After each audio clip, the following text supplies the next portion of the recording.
Dear Journal, when do we know that we've lost something? Is it after we spend all of our days trying to earn our keep, only to have all that's special to us taken away before our eyes? Or is it after we've claimed something, only to have some pony else steal it from us? Does a life of pride and hard work equate to pure agony when all of that effort is laid to ruin? Or, perhaps, we stand to lose something that is essential to us, something that makes us who and what we are. Then, someday, that part of us crumbles away. And what choice do we have but to stand back and reevaluate ourselves, wondering if we're ever made up of the substance we used to value so heavily? I thought I had lost everything when this curse happened. And perhaps I indeed had. But there's something worse than loss, and I've come to believe that is the actual knowledge of loss. Everything dies. Of this, I am convinced. Of this, I have no doubt. But until now, nothing has ever made that palpable to me. Nothing had ever marched in on my life, cursed or uncursed, and showed me with the pale emotionless light of truth what it means to be a part of something, and then to witness that something crumbling away. After all, the best things in life could very well be those that have been collapsing for as long as we've been alive. Can a simple song restore the gaps of us that will forever remain empty?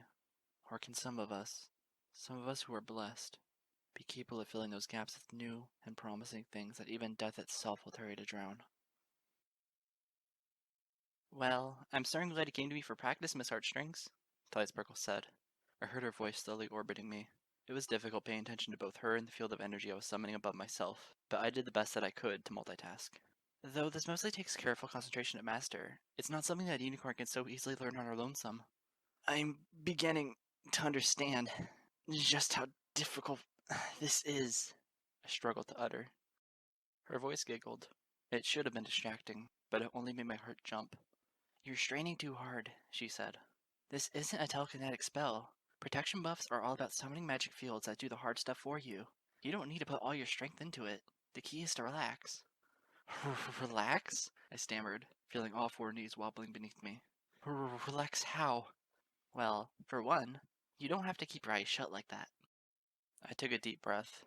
Carefully, I opened my lids. A foggy library came into focus, in the center of which was Twilight's smiling face. There. Isn't that better? My folded friend said with a pleasant tone as she stood before me.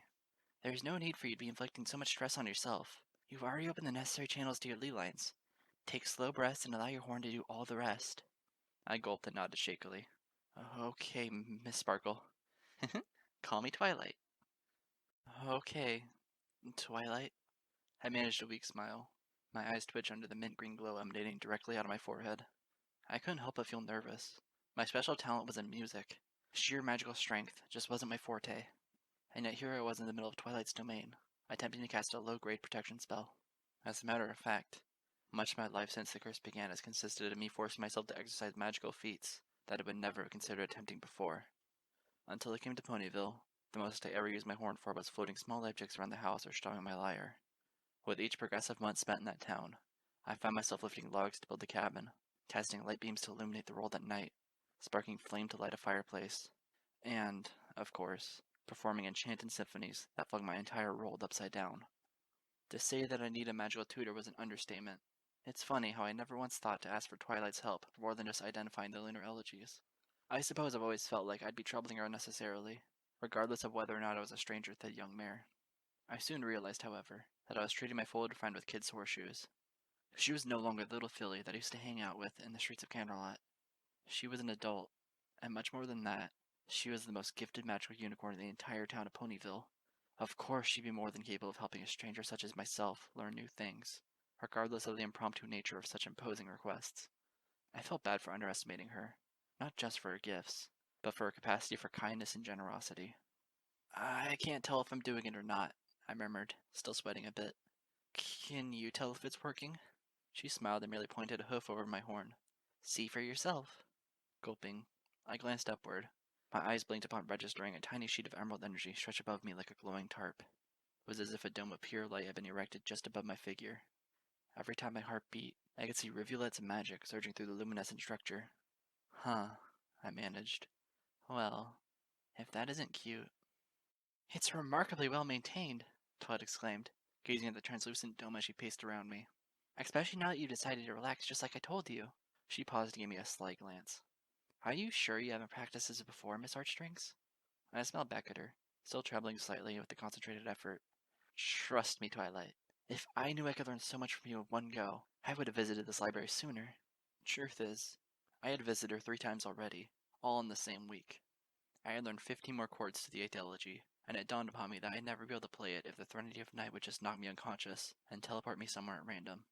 If I had any hope whatsoever, of performing all the Princess Luna's forgotten instrumentals, then I would have to master the art of magical buffs in order to protect myself from the many mysterious side effects that the symphony might inflict on me.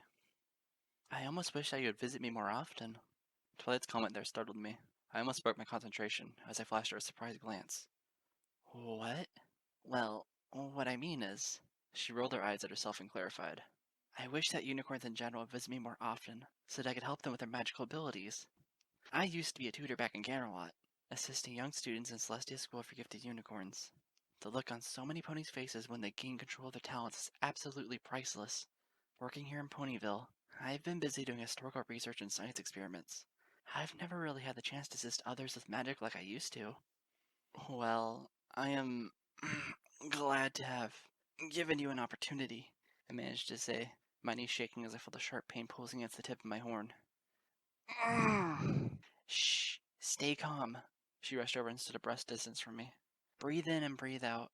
You're encountering mana feedback along your lead lines. It'll pass. Just focus on the protection spell, and soon it'll maintain itself. I gulped, fought a few more waves of pain, and came through the brief storm with a relaxed breath. Whew. It really is like stretching muscles, huh? I gulped and produced a weak smile. Invisible muscles? The more you practice it, the better you'll get, I promise, she said. You've already done a lot better than most novice practitioners of magic. If I didn't know better, I'd say you have an untapped gift in navigating your horn's lead lines. My eyes darted towards the sea of books lining the cases around us. I imagined the earthen walls of my cellar instead. My ears twitched with the 25 chords of the eighth elegy. I felt a wave of chills, but bravely fought them away as I spoke. Well, the way I see it, it's never too late to learn things that just come to you naturally. I gulped. Or supernaturally. Long ago, Princess Celestia taught me that there's an essential balance between the visible world and the invisible, Twilight said. The realm of magic is like a mirror to the realm of physicality. They both reflect the same image. The light of the universe shines on each realm evenly. After all, sorcery is about equivalent exchange. The fact that we're here, in the flesh, means that we're just as capable of expressing ourselves through mana and energy. It's not a matter of whether or not unicorns can find their ethereal talents, but a matter of when. When did you find that connection, Twilight? I asked, though I felt I already knew the answer. Was that how you got your cutie mark? She smiled gently. Her eyes caught in a distant thought. Long ago, my horn produced a spark, and I discovered my talents. But no, I do not believe that is when I made the connection. Years later, when I came to Ponyville, I discovered a spark of a different kind, and that has mattered more to me than all my years of exercise and research combined. You see, Miss Heartstrings, being connected to the realm of magic means nothing when you're blind to the connections that you can make in the plane that you're currently residing in. Such attachments are far more challenging to make or maintain, but they're a great deal more rewarding, I've come to believe. I took several deep breaths. I was just then starting to relax, or at least in the manner she had so desperately coached to me. No wonder everything comes natural to you, Twilight. You seem to really have it together. Well, I try. But I'd much rather see you and other unicorns achieve that same harmony, which is why I'm starting this new project for Cheerilee School. Oh? Like what kind of a project? Before she could answer, a familiar purple figure waddled into the room. Okay, I got the bucket of water, Twilight, Spike grumbled, using all of his might to maintain the weight of the wind container in its scaled arms. Would you care to remind me just why I fetched this from the well out back to begin with? Spike? Didn't I explain it to you 10 minutes ago? Twilight frowned and pointed towards a ladder leaning against the far wall of the library. We need that water for Miss Heartstring's protection spell lesson. Miss who? Spike made a face, glancing at the bucket in his grasp as if it was a sea mine. Hey there, handsome, I said, struggling to add a wink. Oh, hello. Dig the swell hoodie. Ugh. Twilight rolled her violet eyes. With a flick of telekinesis, she dragged the ladder over so that it stood beside me. I swear, Spike, it must be something that I feed you. Your ears are getting clogged up. I've been staying away from the fatty diamonds, I swear. Don't worry about it, Spike. Just climb up the ladder and wait for my signal. He awkwardly extended the wooden rungs, balancing the bucket on each aching wrist. I don't get it. What are we doing? Don't we need Rainbow Dash around to pull a prank on some pony? Spike, we used to do this in Canterlot, remember? It's how I learned to master the protection spell myself. Yeah, but at least the princess is around to levitate the stupid bucket. We can afford to live without Her Majesty's magical luxuries, don't you think? Easy for you to say, Miss Hornhead. What was that? Nothing. He stood above me with a bucket of water. Ready to pour. I bit my lip and glanced, sweating, at Twilight. Is this part of the plan? I swore I came here to do a magic lesson, not participate in a wet bane contest. Just relax and focus on your spell, Miss Heartstrings. As Twilight spoke, she smiled and effortlessly erected a lavender wall of energy in a circle around me, like the bottom to a telekinetic, cylindrical bathtub. The ease with which she shot her beams of magic filled me with instant awe and envy. Though this is just a low-level buff, it should be more than enough to, well, keep you dry. But what if I fail to maintain the energy field? She chuckled briefly. Oh, I seriously doubt you'll want to do that. She cleared her voice and glanced up at her assistant. Spike? Yeah, okay, here goes. He tilted the bucket directly over my head. I resisted the urge to wince. My eyes squinted instinctively, but to my delight the water did not splash into my face. Instead, as soon as the liquid made contact with the emerald dome, it went in all directions except down. A ceiling of levitating liquid collected in a magical pool above me. The protection spell was working. The energy from my horn resisted the trickling currents of well water. I couldn't help but exhale in wonder. This is a great deal easier than trying to push water away with telekinesis. All I had to do was maintain the shape of the dome, and the energy field did the rest of the work. I never once dreamed before coming to Twilight that I'd be anywhere near capable of performing a feat such as this, and immediately started wondering just what other elements this spell could ward off, and just how severe.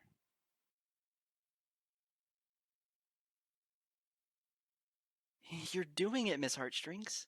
Twilight exclaimed in delight. She paced about as she watched water trickling around me like rainwater cascading down the edges of a transparent umbrella. Her lavender telekinesis clicked the water at my hooves, and kept it from spreading to the valuable contents of the surrounding library. I must say, your speed of mastery is amazing. Keep this up, and you can learn a mid-level protection spell in no time. You could go trotting along the bottom of a lake and not even get wet. I managed a breathy chuckle of my own, gazing in happy shock at the water sloshing just inches from my nose. You don't say. I gulped and uttered impulsively. And what about a blizzard? Could I survive a plunge into a frozen lake? It was Spike, of course, who retorted to such an absurdity. A lady? It's the middle of August. Why are you so concerned about a blizzard? I winced. Before I could manage a witty reply, there was a sharp knock on the door. Twilight shouted over her shoulder, "Library's open! Come in!" Bright light flooded the room as the front entrance flew open. A pale figure glided in, carried by the sheer melody of her joyous voice. Well, batten down the hatches, 'cause things are about to get loud and crazy in here, girl. That voice. Every artery in my body pulsed with one single leap in my heart. My eyes twitched, the world blurred, and my protection field. I could no longer feel it. As a matter of fact, I could no longer feel my horn. I could feel nothing but water. I was doused from mane to tail, soaked all the way through to the bone as my concentration shattered like an ice sculpture. The shock of the severance from my lead lines and force of my breath being shot out of my freezing lungs were nothing compared to the waves of amazement surging through my mind. I collapsed in the middle of Twilight's telekinetic field, blinded by a mat of gray mane hair falling like a bathroom curtain over my eyes. Oh dear, Miss Heartstrings, Twilight's voice exclaimed, though the breath had the trace of shameless amusement to it. I'm so sorry. Holy guacamole, Spike exclaimed from somewhere above me. Oh shoot, I had no idea you were treating magicians, Twilight. The familiar voice came closer. I smelled the scent of vanilla perfume. I saw the bright streaks of caramel against my shivering eyelids. I thought those days are long behind you. Well, just because I'm not a teacher like you, doesn't mean I can't lend my talents from time to time. Seriously, Twilight? If you let any unicorn your raw, unfiltered abilities, her head would explode. We're lucky this mare got doused with water, and not her own brain fluids. Oh, please. Twilight giggled awkwardly. Hey there, I'm really sorry for that. She was right in front of me.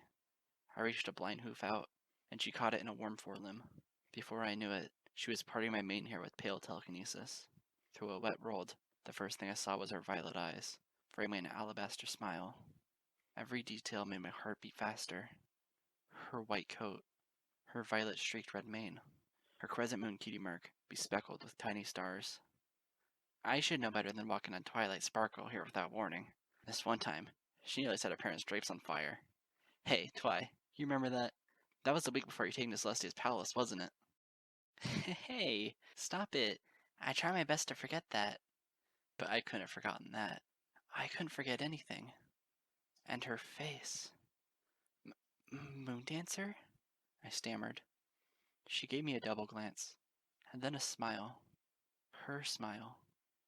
I wanted to hug her. I wanted to collapse. I wanted to faint and wake up all at once. Then came a shiver, and I remembered something that was far more real than this precious moment. I gulped. I sat behind you in Candlelight Preparatory School, 5th grade. It was the truth, for one of us at least. You went on to major in education and sociology. Huh. Small Equestria, huh? Moondancer smirked. There was an immortal glint of mischief and curiosity in her eyes. I felt like a fool once again, and I wanted to melt in her smile. I can't say your face rings a bell, Miss...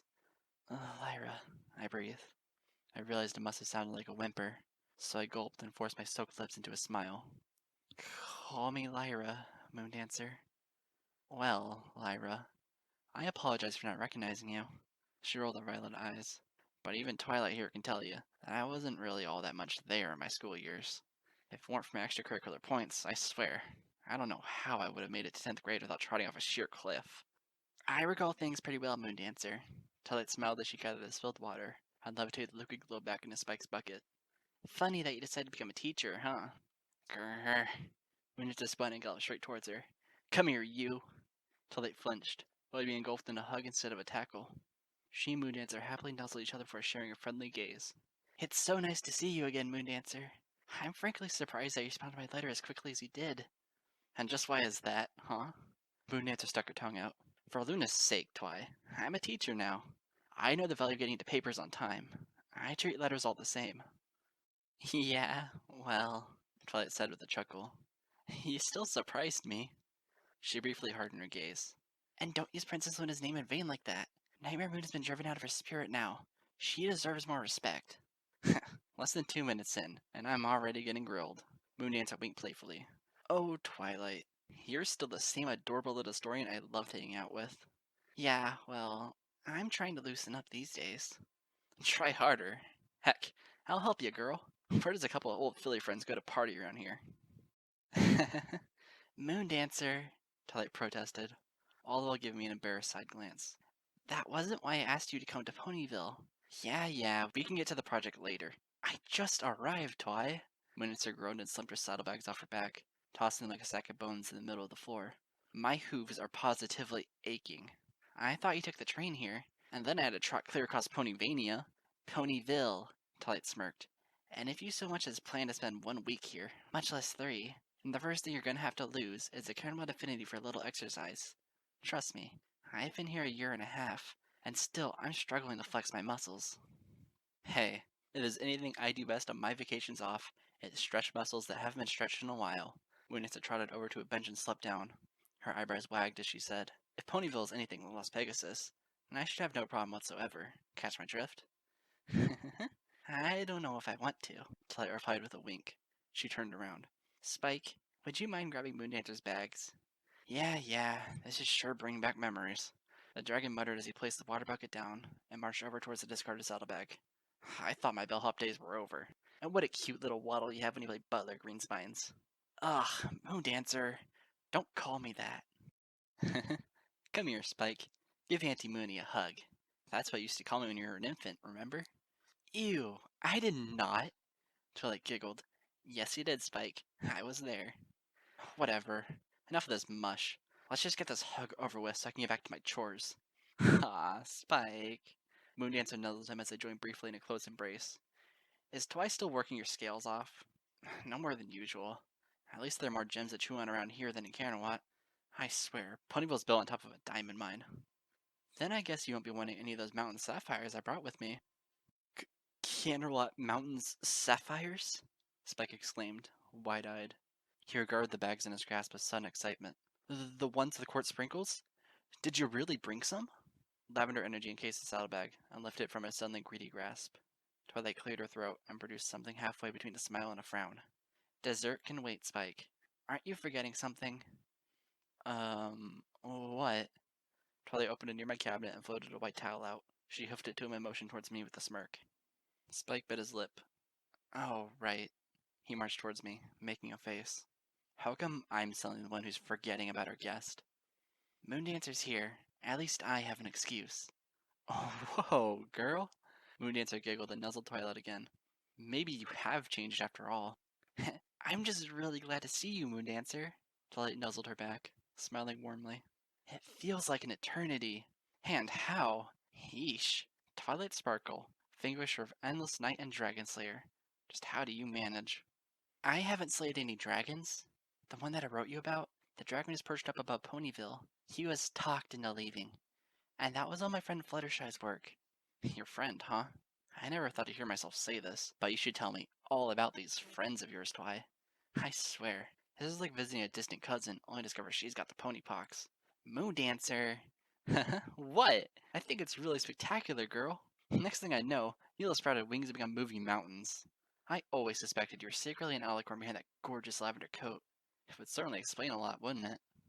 Yeesh, Moondancer. Do you ever switch off your insanity? Only when I'm failing my students' papers. Oh, I forgot what it felt like to have you around. If you ask me, you could do with a few more doses. But let's talk about something else.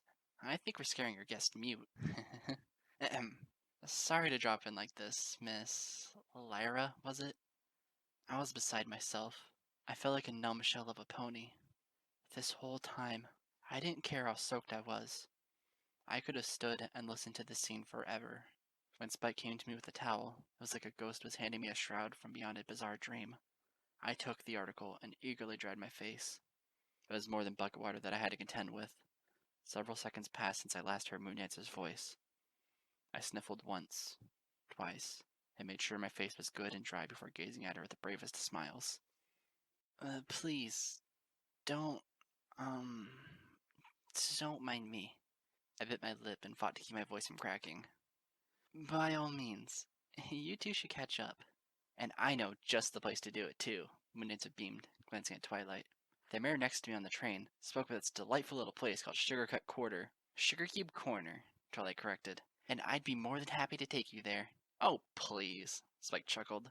I have to wait on eating delicious sapphires, and you two get to gorge yourselves at the local cupcake repository. Give us a break, Spike, Moondancer chuckled. Us girls have a lot of work cut out for us over the next 3 weeks. Twilight added, You can enjoy Moondancer's gift whenever. She and I, though, will be racking our brains on the project until it's finished. So, it's Sugarcube Corner or bust. Moondancer once again interjected. Plus, sexy fillies can never run out of sugar and spice. Twilight face hoofed and groaned. I swear, I don't know how I'm going to survive you for more than 5 days. It only hurts 'cause you missed me, girl. Moondancer jumped back up to her hooves. So, are you going, or we have to stop by the Ponyville Bank first? Ew, boring. What for? Because, Twilight gestured wildly. I thought you wouldn't get here until tomorrow morning. I just bought a gift for my friend Applejack yesterday. She gnawed on her lip in embarrassment. I'm currently empty saddlebagged. Ha! Why do I get the feeling they have to hoof out bits for you? Again. Oh, what do you mean, again? You remember all those trips to Donut Joe's as a kid. Hey, you volunteered them. Only because you looked so adorably famished in those days. All the books you're reading. I'm surprised you got time to stuff anything edible down your throat. You make it sound worse than it ever was. Do I? When was the last time you ate today? Yesterday? Hey, gods, Twilight. I'll be forcing you to munch on stuff all week, aren't I? If I had known ahead of time, I would have brought a queen's fortune. Moondancer, for goodness' sake, my treat. Both mares looked at me, blinking. Huh? My lips quivered. I swallowed a dry lump down my throat and smiled. My muscles shook inside my suddenly frail frame. I'll treat you. Both of you, I said in a warm little voice. Let's let's go to Sugar Corner together. We can talk about. I gritted my teeth, struggled, then produced. About this project that you two are working on. I'm I, I'm really intrigued. I want to hear all about it.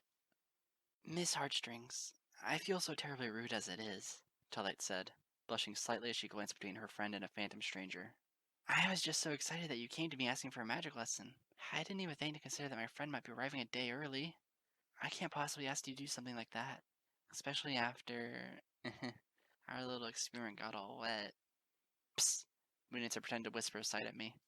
Do it, Philly. She needs more cinnamon sticks in her belly. Will you cut it out? No. Really? I trotted towards them, afraid I would collapse on the razor edge of their bright gazes. I mean it. I'd like to treat you. Who cares if I got a little wet behind the ears or not? I smiled brightly. The image of the two fogged briefly, then returned to clarity in a blink. Trust me, this has been the highlight of my day. I gulped. I wanted to say week, month, year, even life, but I couldn't do anything drastic.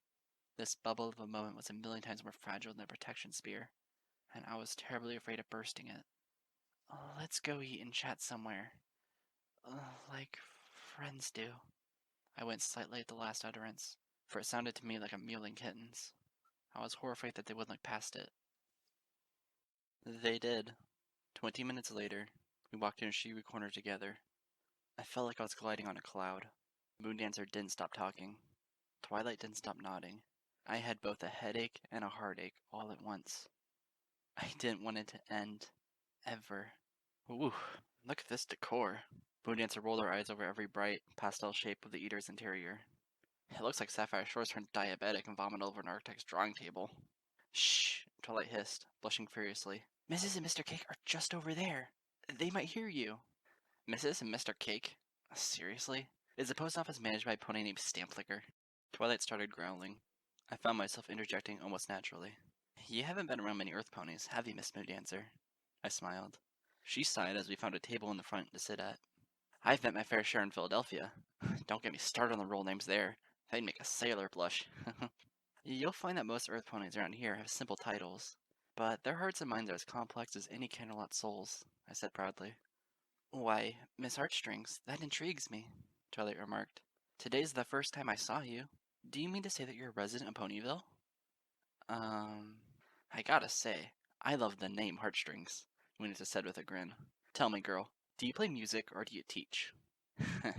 I could never learn enough to feel comfortable as an instructor, I replied to her. I gulped and then gazed at Twilight. Nor have I mastered my talents enough to be anything famous, which is probably why you've never heard of me. I sat directly in the middle of the two. It felt as natural could be. This miraculous moment was threatening to slip away, gathering speed with each concrete shouting heartbeat. All the sense of whole had wafted up to me at once. I wanted to savor it as best as I could. But let's not talk about me. You two obviously haven't seen each other in a while. Feel free to chat as much as you like. Oh, girl, don't tempt me. Moondancer grinned wide while Twilight giggled. If I get started about Philadelphia and my students and all the crazy city morons I have to deal with, you'll yawn that golden mark of yours clean off. Twilight Sparkle caught her breath and said, Is it true that you foiled the 4th attempt in a row by your class to pull a practical joke on you? Students playing pranks on a teacher? I made a face. That sounds horrible. For them, maybe, Moondancer winked. Just a few days ago, before we boarded the train, they plastered transparent paste all over my chalkboard. Well, I always come to class early, and I saw their attempt to trap me the first moment I wrote on the board. So I got some adhesive of my own, and applied it to their seats before roll call. Twilight snorted, covering her face with a hoof as her eyes went wide. Good grief! Her voice came out muffled. What became of that? Let's just say it took more than a slip of paper to keep them sitting in class for detention. Twilight giggled. I don't know how you can stand such delinquents. I'd lose my temper in a day. I don't see it as a matter of disrespect, Winona said with a devilish grin. If anything, I'm helping them be creative. They're always inventing newer and crazier tactics. It's quite amazing, really. I always outsmart them, of course. I think they just do it to see how I'll best them next. But does it ever get too far? You gotta ask them. Last time I checked, 3 of the colts had to wear trunks. In the middle of urban Philadelphia? What for? Because they got stripped of all the coat hairs on their rumps. Why else? The wrath of Moondancer knows no boundaries. Our laughter was a delightful chorus, an encore to years that I thought would forever be lost to me. When Mrs. Cake shuffled over, I was so light-hearted I felt like I could faint before making my order. Well, if this isn't a merry bunch, Mrs. Cake beamed. Good afternoon, Miss Sparkle. Are you having yourselves a little reunion here? You can say that again. I heard myself speaking up, but before I could add anything else, this is my good friend from my forehead, Moondancer, Twilight remarked. She's come to visit and help me with the curriculum that I planned for Miss Shirley's after-school program. Oh? Yes, sirree. Moondancer wrapped her forward limb around Twilight and Twilight alone. It's the two mistresses of mana, galloping together again. Hey, Twigirl, you remember those days we used to pretend to be Celestia and Luna going on adventures? Twilight rolled her eyes. How could I forget? You kept pretending that the moon could swallow the sun. And wasn't that fun? It was also scientifically inaccurate. I spent an entire week trying to convince you that eclipses become visible as a matter of light projection and depth perception. Needless to say, she needs me here to get her loosened up a bit, Moondancer said. But so far all we managed to do is tease Spike and get Lyra's mane wet here. Seriously, it's all in the past, I said in a soft breath, feeling like the lone satellite that I was. Clearing my throat, I summoned a smile once again and looked Mrs. Cake's way. I'd like to order me and these delightful mares some of your finest sundaes. Oh, that is more than doable, hun. Mrs. Cake sat on her haunches and used her front hooves and teeth to sketch on a notepad. And what flavors would they be? Chocolate, Twilight said. Vanilla, Moondancer chirped like the foal she once was. I glanced at them, took a warm breath, and gazed at Mrs. Cake again. A little bit of both. Done, and done. You three just sit and relax, and I'll be back with your orders. Nice as always to see you, Miss Twilight. Same with you, Mrs. Cake. How's Mr. Cake doing, by the way? He finally got out of bed this morning. He's no longer dizzy, so that's a good sign at least. I'm sure his head will stop aching soon. Anywho, I'll be back shortly. She trotted off. Moondancer blinked at Twilight. Oh, what's wrong with her husband? Oh, he slipped and fell a few weeks back. Turns out Pinkie Pie accidentally left him as a spilled cake frosting in the kitchen floor while trying to make Applejack a birthday treat. Pinkie who? Oh, jeez. I can't even imagine the two of you meeting, Twilight practically gasped. I'm not sure the world could contain that much energy in one place at once. Hey, I'll accept that as a challenge. Moondancer's eyes grew thin and mischievous. Pinkie Pie, huh? I bet she's almost never burnt her family's apartment down by baking fireworks, thinking they were candy canes. Oh my heavens, I forgot all about that, Twilight snickered. I could hear the explosion from my house 2 blocks away. My father almost sprung my neck, Moondancer exclaimed. Yeah, I giggled helplessly. He made you repair the damage at age 10. But you made a game out of it by pretending the holes in the wall were secretly a tunnel being dug to fold Nox. Moondancer and Twilight both blinked at me. Their smiles faded under a suspicious squint. How in the heck would you know about that? I nodded my lip. I fidgeted with my hoodie sleeves, gulped, and pointed over my shoulder with a shivering hoof. Twilight's dragon assistant.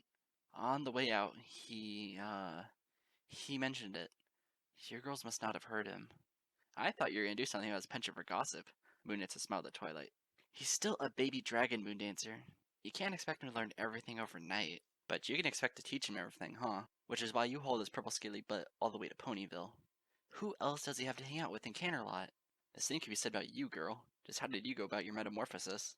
Huh? 5 new friends in a year. You're suddenly Miss Socialite. You kinda have me jealous. I wrote you all about it over the last few months. Why is it such a big surprise? On top of all the letters you write to Celestia, I'm surprised your hoof doesn't fall off. Moondancer. What? I'm happy for you, girl. She grinned. Doesn't my face just drip with joy? It's dripping with something, all right. Oh, hush. She stuck her tongue out. It's enough that I have to force myself to forget that we'll be muzzle deep in boring planning and outlining this time tomorrow. Your help will be priceless, Moondancer. I can't thank you enough. Then don't. You'll make my ears bleed. Just what is this project that you're both working on? I asked, happy to be out of the firing range from their inquisitive stares. I keep hearing about it. Well, Miss Heartstrings, we have a one-sided school on the edge of town, managed by a very kind and giving teacher named Cheerilee, Twilight explained. There aren't many children in Ponyville. Still, that doesn't make her job here any easier. She's having to juggle several different ages and intelligence levels all at once, while still giving the same curriculum. No easy feat, let me tell you, Moondancer rolled her eyes. I had to teach a one-room school for 2 years outside the city limits of Otslando. That was not fun. If the students dare play practical jokes, heck, it involved alligators and a crapload of pine cones. Ahem! Twilight regained control of the conversation. Well, ever since Nightmare Moon was defeated, there's been a renaissance of sorts in the quest for magical knowledge across Equestria. Many unicorns, such as myself, have moved from the major cities to the outlying villages to perform studies and experiments. As a result, there's twice as many unicorn children in Ponyville this year than there were last year. Magical ponies aren't as scarce a minority around here anymore, and it seems a shame to me that there isn't a special class of magical instruction catering to their gifts. I hear this cheerily as an earth pony, Moondancer said. As horrible as it sounds, when it comes to teaching magic, she could use a little bit of a helping hoof from those with horns that do more than hawking. I imagine she's trying her hardest to teach unicorns on her own, I remarked. I had, in fact, met Cheerily on several occasions. I couldn't fault Moondancer for not knowing how intelligent and resourceful a local teacher was up close. Still, Cheerily was only one pony, and she had no horn to perform magical experiments with. Where exactly do you two come in? Moondancer smiled. It was Twi's bright idea here to set up a study course of our own, but one that could be as equally informative for Earth ponies and Pegasi as it is involving with unicorns. There's no reason ponies of all trots of life can't learn about magic. Most of all, we can make it fun for the little scamps. Well, yes, Twilight murmured. But most of all, we have to find a way to make it as informative and as few lessons as possible, while at the same time not confusing the young minds. So we make it fun. Moondancer leaned over the table and spoke above her friend. That way, it'll stick in the fool's minds and they can take the knowledge with them to schools of magical arts, if they so choose. Every institution should promise opportunity, no matter how small, or surrounded by ponies named after dessert trays. Ugh, Twilight rolled her eyes and chuckled. I cleared my throat, drawing their gazes to me. Well, I think it's a great idea, and I'm proud of the two of you for tackling it together. I am guessing you'll be using the library nonstop over the next few days. As a matter of fact, yes. Twilight Sparkle fidgeted somewhat guiltily, avoiding my gaze. I fear that it's only safe to say that our lessons in casting protection spells will have to wait for a while, Miss Heartstrings. Nonsense, Twi. We need to lean back and rest a hoof atop the table. If Lyra here wants to continue magical lessons of avoiding bucket water with you, and who am I to trample over that? The more the merrier. That's my philosophy. Moondancer, we can't afford to allow too many distractions, Twilight began, but was suddenly distracted by something glittering beneath the three of us. She glanced down at Moondancer's limb and gasped. Oh, Moondancer, that's beautiful. What is? My philosophy? You must be getting me mixed up with Aristotle. No, that hooflet. Are those real ingots of silver? Moondancer blinked, glanced down at the shiny band around her hoof, then rolled her eyes above a pair of rosy cheeks. Yeah. Spare no expense. Pretty stuff, huh? Wherever did you get that? A more pertinent question would be whoever gave it to me. Twilight did a double take, then grinned slyly. Moondancer. What? What's his name? Is it Starflare? The astronomy professor from your same building? Maybe? How long have you two been going out? Long enough to start going in. Twilight Sparkle almost choked on her own tongue. Moondancer hugged herself, losing oxygen from laughter. She leaned over and patted a blushing Twilight on the shoulder. How I always forget that you're attached to the hip of a princess. I had no idea, Moondancer. Now you got a pretty good idea. Perhaps it makes sense for I got the wherewithal to deal with so many delinquents in my class. I'm in a pretty happy place these days, Twi. Silver hooflets aren't enough to convey what a daily romantic stroll by the campus lake feels like. I'm very happy for you, Moondancer. If Starflare is as handsome as he's intelligent in the letters you've written back to me, you know what they say about stallions with big brains? No, Twilight blinked. Moondancer blinked for a few spaces in time, then groaned. She decided to smile and lean across the table. So, what about you? Has the radiant and aloof apprentice to the princess met her very special Sympony yet? Twilight's cheeks went red as she ran a hoof through her bangs. Moondancer, how many times have I told you to knock that off? What? Her eyes fluttered. You've made a bunch of friends to write home about. Yes, but I've hoped you'd have met a stallion to write a novel about, she winked. A steamy one at that. Moondancer, we're... She clenched her teeth, tucked her head low to the table, and hissed. This isn't the time nor the place. You still don't get out enough, Twi. Otherwise you know it's always the time and the place. She smirked my way. Let this be a lesson to you, Miss Heartstrings. Never let magic be your mate, or else you'll always be having dinner alone. I chuckled. Teach their own, Miss Moondancer. Pfft, did I drop in on Sugarcube Convent? It's still summer in my book. Love's in the air. Take a good whiff, girls. I'm just not ready for that kind of a life, Moondancer, Twilight said. I've got research to do, books to translate, spells to harness. And why do them all alone, Twi girl? She sighed. She smiled happily into the shadows of the place. Still, the thought is certainly appealing, she gulped. I doubt I'll ever meet a Mr. Perfect, but a Mr. Polite sounds manageable. Who would do the managing, I wonder, Venus remarked, and merely giggled when Twilight blushed again. She looked my way. How about you? Got a knight in shining armor with a thing for mares getting doused with buckets of water. I couldn't contain my laughter, though it was a dry, breathless thing. Here I was, sitting with the two shades from my childhood. They were right in front of me, and yet so far away. My heart leaped to tell them of so many impossible things. Things that I let go to waste in the years that I could afford to bridge the distances between us. And then there were new things. Some glorious, some horrifying, and how I wished so terribly that they would be there to hold me, to listen to me, to become one with my sobbing, laughing, screaming, giggling spirit. I thought of the elegies. I thought of the cabin. I thought of my music. I thought of morning dew. I've not been here in Ponyville long enough to make anything of it, I finally said in a wavering tone. I cleared my throat and uttered more strongly. But if I could live here, I'd like to make as many friends and family as I could. I gazed lovingly at them, and I'd never let them go. Ah, Sparkle hugged herself as she stared back at me. Oh, why don't you consider doing that, Miss Heartstrings? You'd be a lovely addition to this town. My first impulse was to shoot that comment down, as I had trained myself over a year of cursed conversations to dismiss such personal remarks. What came out of my lips, however, was empowered by the fool who used to play the role of Star Swirl-the-Beard with these two fillies. You really think so? If anything, you could give the farm air around here something nice to dance to, Moondancer said. Tell me, do you actually play any instruments, or do you just write compositions? Oh, I play, I said with a bright expression. I'm not exactly a prodigy, but I like to think I carry a tune pretty well. Well, if there's anything I respect, it's a mare who holds her own, Moondancer smiled, her dazzling teeth showing. You got a sample for us? I felt bubbly inside, to say the least. I never thought you'd ask Moondancer. As a matter of fact, my horn glowed as I pivoted my head to gaze down at my saddlebag. I opened the pouch and lifted the golden lyre out. I had this tune that I've been working on lately. I was actually going to share it with Miss Sparkle, but since the two of you are here with this little reunion, I don't see why I can't. My voice came to a stop. My eyes twitched, as if navigating a fog, but it was only a series of cold vapors billowing out of my lips. I, uh...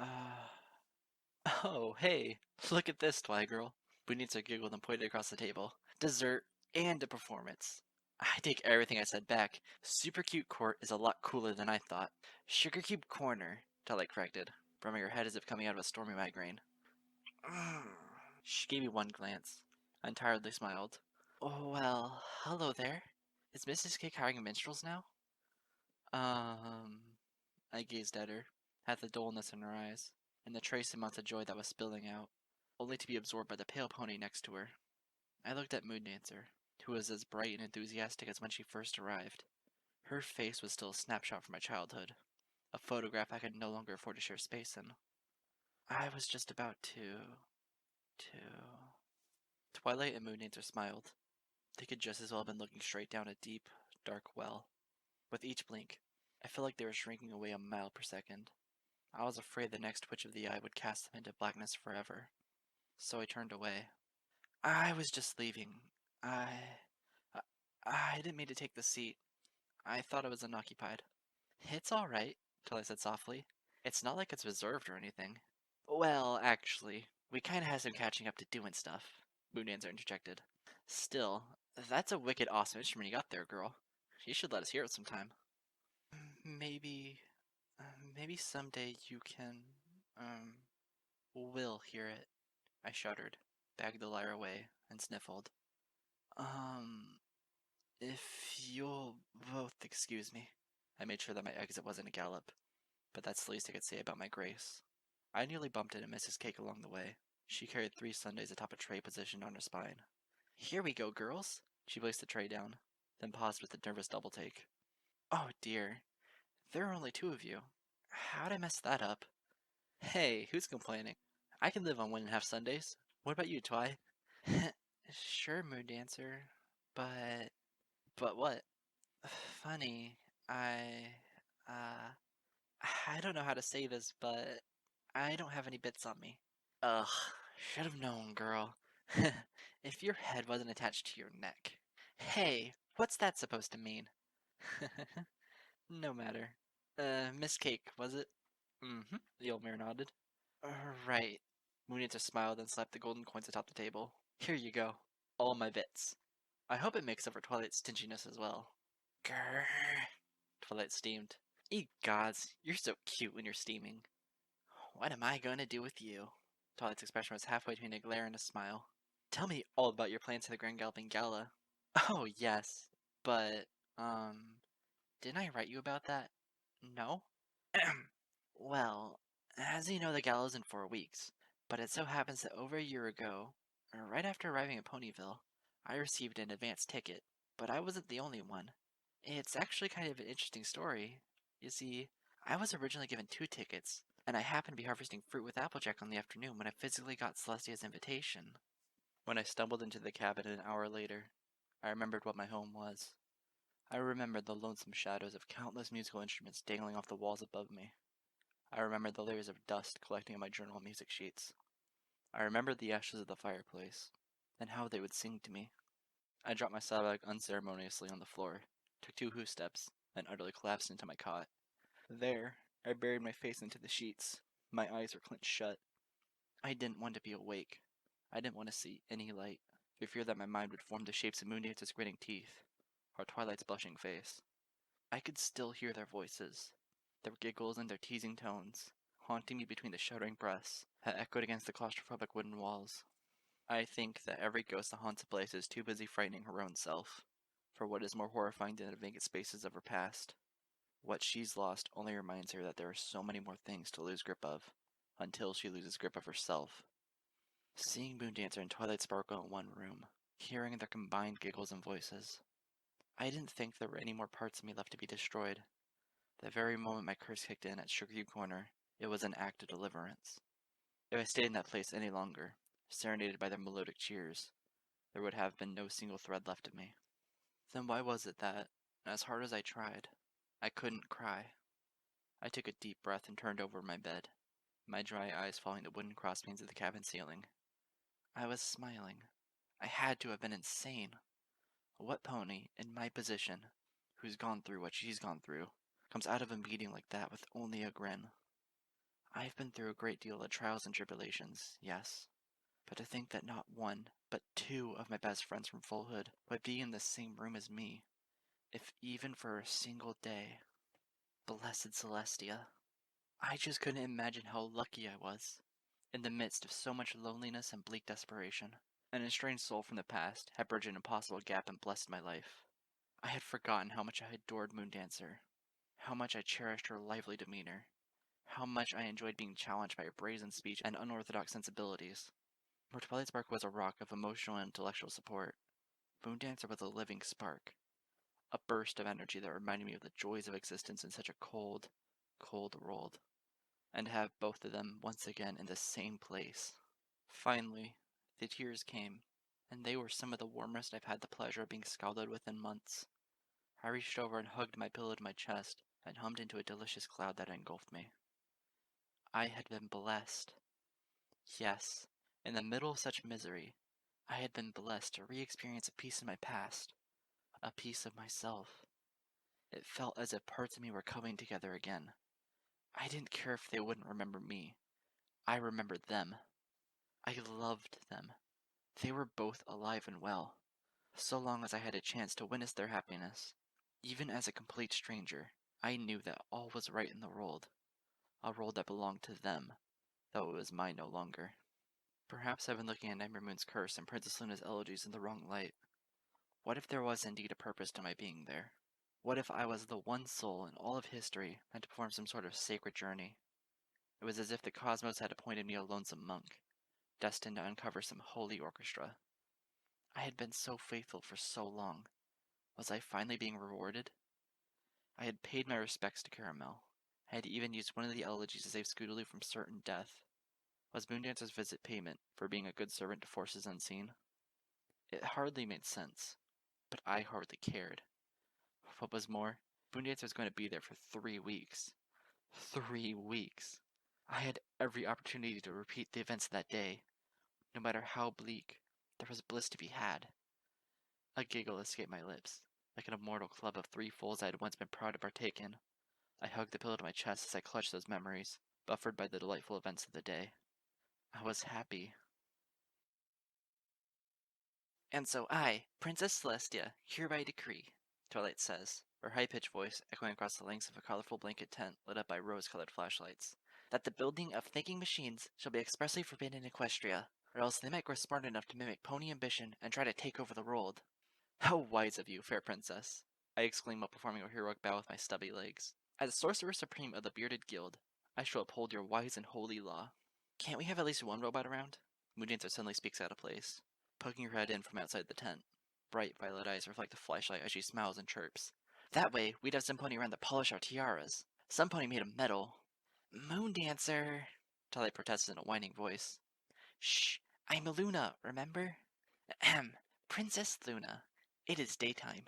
Shouldn't you, dear sister, be in hibernation until it's time to raise the moon? Hey, it's my royal palace too.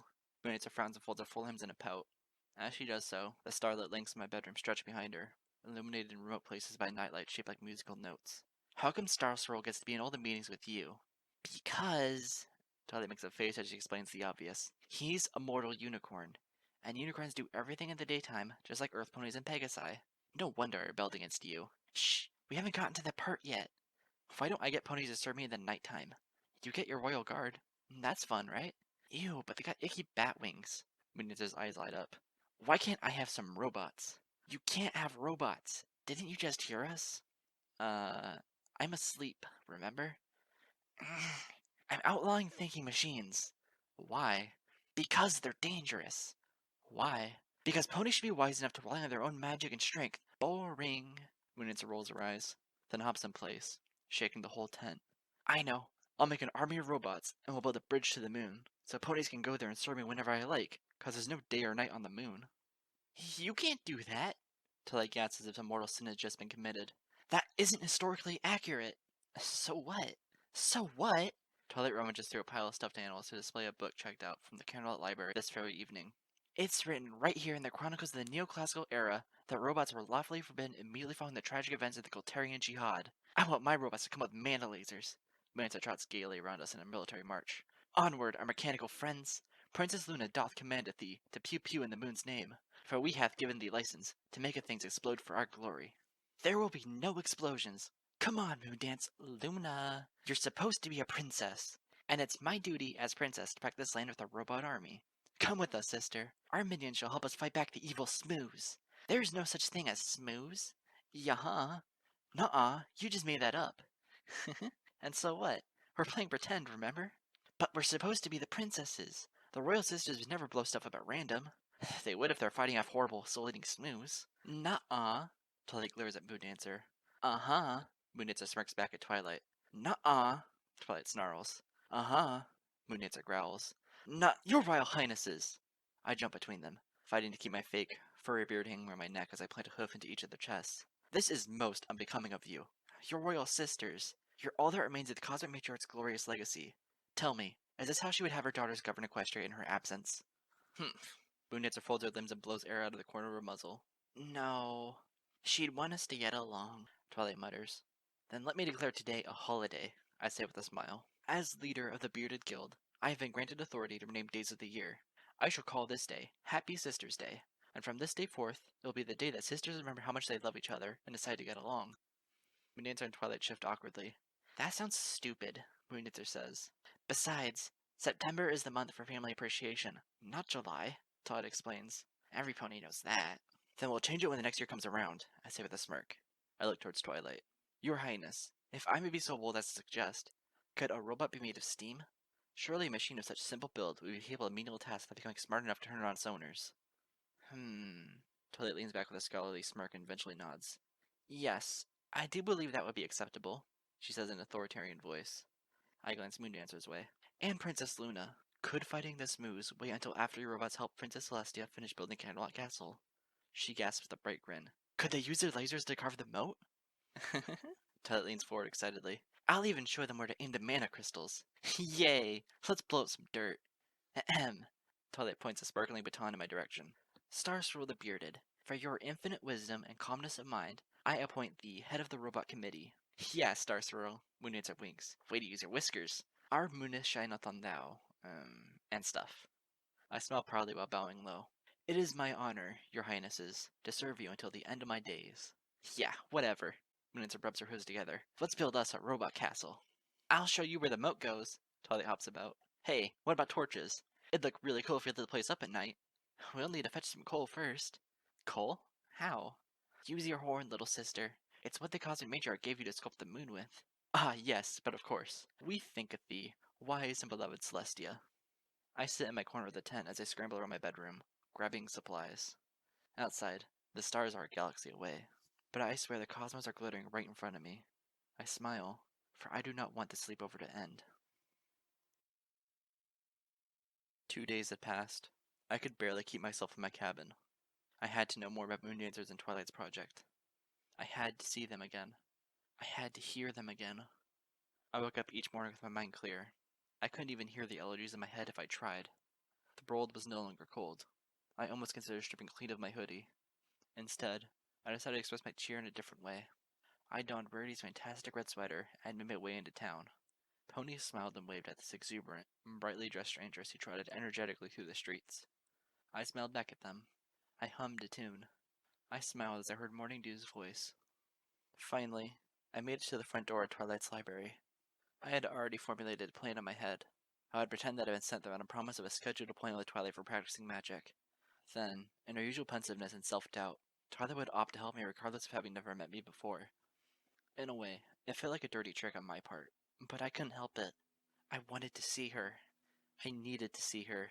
And, if Celestia was my witness, I would make sure she only became happier from the meeting. I knocked on the door. There was a muffled sound from within. For better or for worse, I assumed it was an invitation, and I opened the door. Excuse me? I leaned in with a smile. Sorry to bother you, but is Miss Twilight Sparkle around? It's approaching 1 o'clock, and I do believe the Colonel Magic Commission has sent a note about my— How many times do I have to say it, Moondancer? Twilight Sparkle was barking, her mane tousled and frayed at the edges. She sat across this table strewn with a disheveled sea of papers, and notes and reference sheets. You can't assign 4 field trips. 2 is pushing it enough. Pfft. Moondancer rolled her eyes from where she was lying, reclining lackadaciously, on a bench across from Twilight. I was about to say that 4 is too few. You've got to be pulling my tail. I'm only saying that we should promote the first of experience with magic. Moondancer smiled tiredly at her quivering companion. That's why we send the little scamps on exciting trips. A tour of Winnipeg's Museum of Lunar Incantation is the best way I can think of opening their eyes to the fields of sorcery. Moondancer, honestly. Twilight tossed her hooves. We're setting up a study course here, not a vacation. Never mind the fact that we couldn't even fund so many field trips. Just how is one pony like Cheerily even remotely capable of managing that many trips with all the lesson plans she already has on her plate? You're not thinking outside the box, Twilight. Pfft, as usual. Moonita sat up and smiled foolishly at her friend. Cheerily's biggest problem is that she's stuck in one place. Ponyville. Have you taken a single look outside this library of yours, girl? Things ain't exactly magical. I don't see your point. The point is, the little fools of this place aren't going to learn crap about magic as long as they're imprisoned in a one-room school here. Moonita stood up and paced about the library. They need to stretch their legs, explore, and get to see the exciting sights of the world. Feel what it means to be alive. Trust me, there's no better way to learn. Am I the only one who sees the problem here, Moondancer? Twilight's face paled with worry, her eyes soft and pleading. I can't see how any of these young unicorns' parents could, for one single second, considering signing their kids up for so many trips. Use your rich noggin, Twi. Moondancer grinned aside at her. I'm not suggesting we send the kids off to war or some crud. I'm just thinking they could get plenty of opportunities to leave the confining walls of a school building and see up close and personal what magical things there are in Equestria. It's too ambitious and too expensive, Moondancer, Twilight said with a frown. The sheer days spent in the backs of wagons, trudging from town to town, would be much better spent in the newest printed textbooks of magical enchantment and conjuration. Ugh, give me a break, Twilight. Moondancer ran a hoof over her face and spun to gawk at her friend. You think that's gonna change anything? They're already stuffing their eyeballs with mountains of text. We're trying to get them to learn, not fall asleep. We mustn't lose focus of the goal of this program, don't you think? Todd exclaimed. We're trying to provide much-needed information to the young fillies, unicorns or otherwise, who've been deprived of magical education for years. And a billion books aren't gonna solve all of that, Twy. Moondancer paced towards her. Well, sure. Mountains of books worked for you, but you've got a deep mind that's always been a major receptacle for this sort of sheer data clunkage. I mean, heck, that's why Princess Celestia appointed you as apprentice and stuff. But these kids... No offense or anything, Twy, but many of these kids would rather lay an egg than wear one in place of their head. Well, forgive me for trying to be considerate of their futures, Twilight said with a frown. Out there in the competitive world, the demand for magical knowledge has increased by tenfold every year. These kids are going to grow up as strangers in a world that's far too advanced for them. Okay, now you're just being dramatic. And, Twilight continued, pointing firmly with her hoof, they're not going to be anywhere near competent after spending all of their study time prancing around old historical landmarks. Moondancer, I appreciate your value in history and exposing these fools to it, but let's be reasonable, okay? Look, I'll concede. One field trip is fine. One. We can assign them to Winnipeg, but I think we should really stick to the outline I made yesterday of 3 reading assignments per week, framed around 20-question homework exercises and graded by a regular series of pop quizzes. Ugh! Moondancer tossed her mane with a groan. Twilight, stop thinking like a machine and try to get down to the kid's level. She smiled and leaned in with an empathetic grin. The best thing I learned about my first 5 years of being a teacher is that trying to shove a textbook's worth of information into a kid's head is like shoving a round peg into a square hole. And I mean that in the least sexy way possible. Moondancer, Twilight sighed. Moondancer's voice rose. You gotta amaze the kids. You gotta show them how magic is alive and real in this world. And you can't do all of that from a chalkboard. That's why I know that we should turn this program into an opportunity to give kids a time in their lives that they'll never forget. Learning can't be forced, but it sure as heck can be encouraged. What are we doing with each day of our lives if not living and learning at the same time, Twy? I still think you're going off the deep end with this, Moondancer. Just be rational, that's all I ask. Twilight slapped her hoof over a pile of notes. We've been entrusted with creating a program that is well structured and easily repeatable for several generations of students to follow. This is no excuse for you to be exercising some radical education theory. We need something practical. Radical education theory? Moondancer giggled helplessly. Boy, you have been tutored by a princess. It's cute what words you come up with that describe things you simply don't agree with. Moondancer. Twilight, I've been teaching for over 5 years. Moondancer's violet eyes briefly hardened. Her usual smile was nowhere to be seen in her features. Radical or not, what I'm giving you is the crux of my wisdom and experience. Colorful as it may seem, it's what I know has helped kids in Philadelphia. And it would certainly help kids here in Ponyville. Does this look like Philadelphia? Twilight retorted. The same rules don't apply here, Moondancer. And if you ask me, I'd say you weren't taking this program very seriously. Moondancer shook her head and smirked towards the floor. Twilight frowned. What is it now? You've really been in this town too long. Moondancer straightened her mane and gave Twilight a flippant stare. I think the boring walls of this place have jaded you. For a brief moment, Twilight's teeth shone. She slowly rose from her seat. Now, just a minute. I cleared my throat. Both mirrors turned to look my way. The heat instantly left their faces as they blinked in confusion. Yes? Can we help you, ma'am? I shifted nervously in the doorway. I wished I hadn't brought Rarity's sweater, for suddenly I was feeling like I was being cooked alive. I smiled under a trickle of sweat. I'm sorry. I was looking for some pony named Twilight Sparkle to help me with a research project. Did I come at a bad time? Yes, Twilight stammered. I'm afraid so. Nah, come on in, Moondancer waved. Twilight flashed her a look of shock. Moondancer, she loudly whispered. What? Moondancer shrugged. We're kinda busy with this project, are we not? And let me guess. You stopped believing in break since you kicked Nightmare Moon's flank. It's already past noon, Twilight Girl. We could use the distraction. She once again motioned towards me. Seriously, come on in and introduce yourself. Excuse me? Hello? Is this your library now? No, as a matter of fact, Moondancer glared at Twilight. It's the town's library. If I'm not mistaken, you're assigned here to, I don't know, be its librarian? Surely you can afford to help a random pony who needs to check something out. Moondancer tossed her hooves. A book slapped ineffectually before her pouting figure. Fine. You're right. Her voice is curt, unmelodious. This is a library. Let's treat it as such. Don't take that tone with me, Twilight, Moondancer's brow furrowed. Just because I'm the one pony here trying to be nice. You just can't focus on a single thing for longer than an hour, Twilight chuckled airily while shaking her head. There's a reason why I have Spike around. He can take care of the library duties while we work on this program. You're only here for so long. Is that always your solution? Make Spike do all the hard work? I swear, ever since he became an apprentice to Her Majesty, he's been doing overtime. I don't ask him to do anything that he doesn't want to do. And just how is he gonna say no to you? Heck, Twilight, I remember the day you first got him. I never thought he'd become a servant. As a matter of fact, I always thought he was kind of like your adopted Okay, that's enough for bringing Spike into this. Twilight suddenly snapped, her face red. And just what is this, huh? Moondancer growled back. And for your information, I didn't bring Spike into the conversation. You did. I only said that he'd be in charge of library duties so that you and I can maybe, just maybe, focus on this assignment that I invited you over here to begin with. I bit my lip. My whole body was shaking at this point. Moondancer cleared her voice and expertly tossed a practice grin at me. Seriously, I apologize. This library is always open to the public, even if its librarian has a closed mind. Come on in, ma'am. I'm sure I can look something up for you in this place's catalog. I mean, that doesn't take too much brain power, does it? Twilight's stool rattled to the floor as she jumped to her hooves and stormed off towards the far end of the treehouse. Moondancer blinked at her. And just where are you going? You're right, Twilight grunted. We need a break. For crying out loud. Just be quiet for a little while. Please, Moondancer. I mean it. Girl. Come on. Moondancer glanced at her. At me. At her. Then ultimately decided to scamper after her friend. What's going on here? Just loosen up. Oh, you loosen me up enough as it is, Moondancer.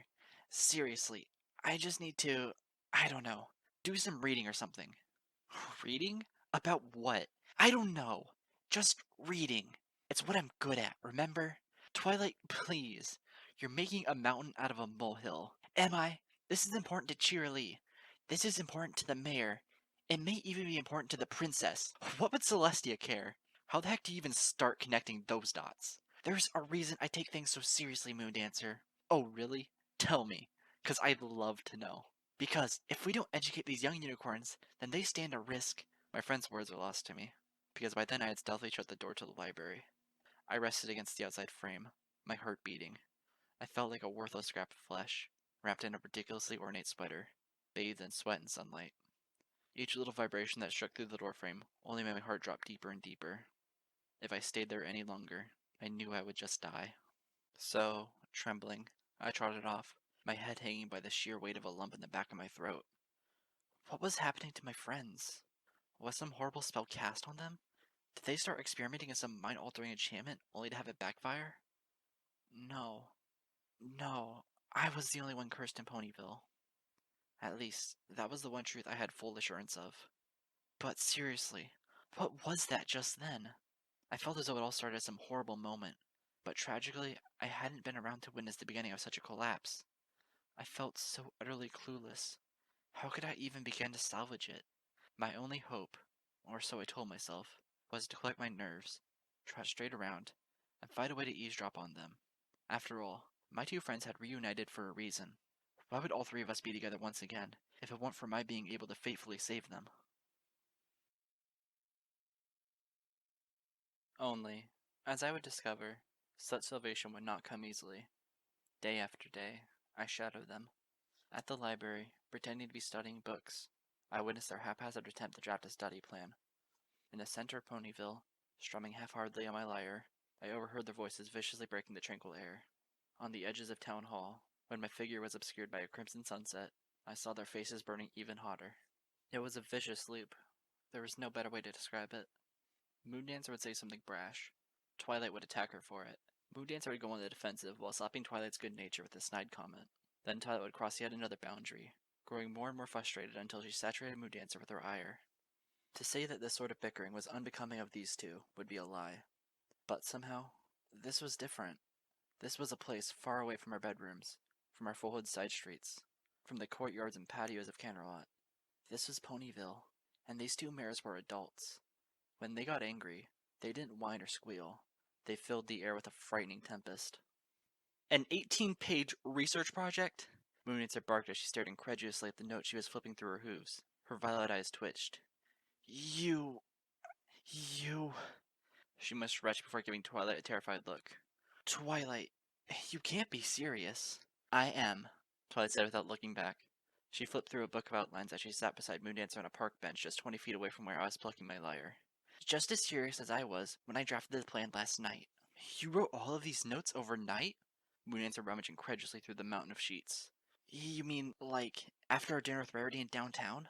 Yes. Twilight, That was 10 o'clock at night. Did you get any sleep? Enough, she hummed, squinting in her notes as if Moondancer was only half there. It doesn't matter.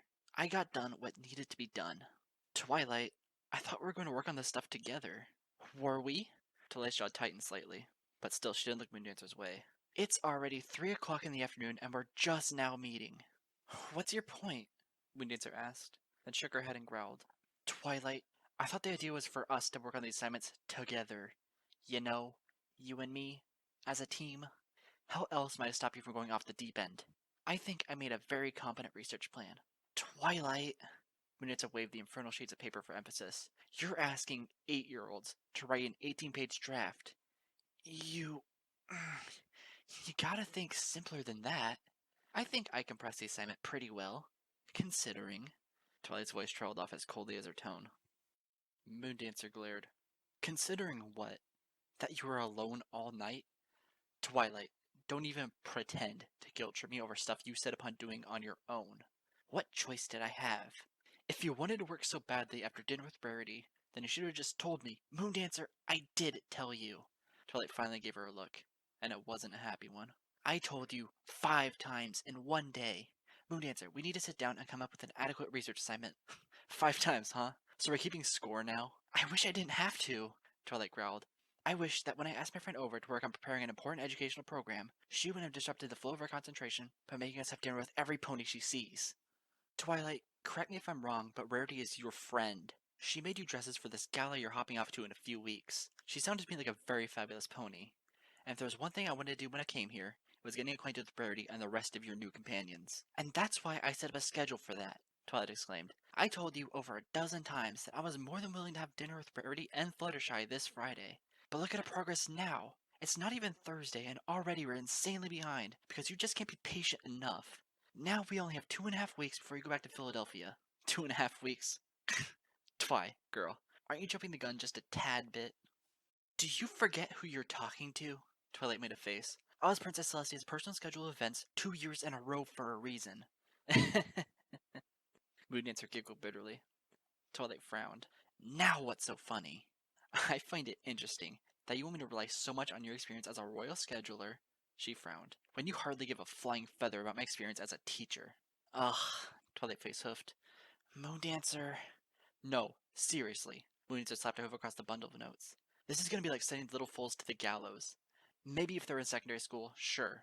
But last time I checked, the thickest assignment Shirley ever assigned them was a 2-page essay for Family Appreciation Day. We're attempting to broaden their minds, Moondancer. If they wish to learn about proper magic, they'll need to learn to work harder. Are we trying to educate them or bludgeon their brains out? Moondancer exclaimed. I say we make the final project a 5-page essay. 5 pages? Do I hear an echo? That's hardly what I call research. And this is what just kills me. Moondancer barked as she flaunted the papers in disgust. You think research is going to teach them proper magic. Magic is about creativity and exploring the ethereal nature of our world. It is not. Let me guess. Moondancer groaned, his eyes rolled back into their sockets. Because you're the expert on magic.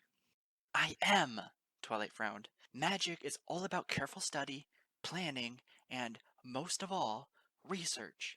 If we make children think, if even for a second, that magic is about unchecked exercise of ethereal ley lines, then we don't promote proper mana practice. We're instead planting the dangerous siege of ambitious sorcery. Oh, come off it. I'm serious, Moondancer.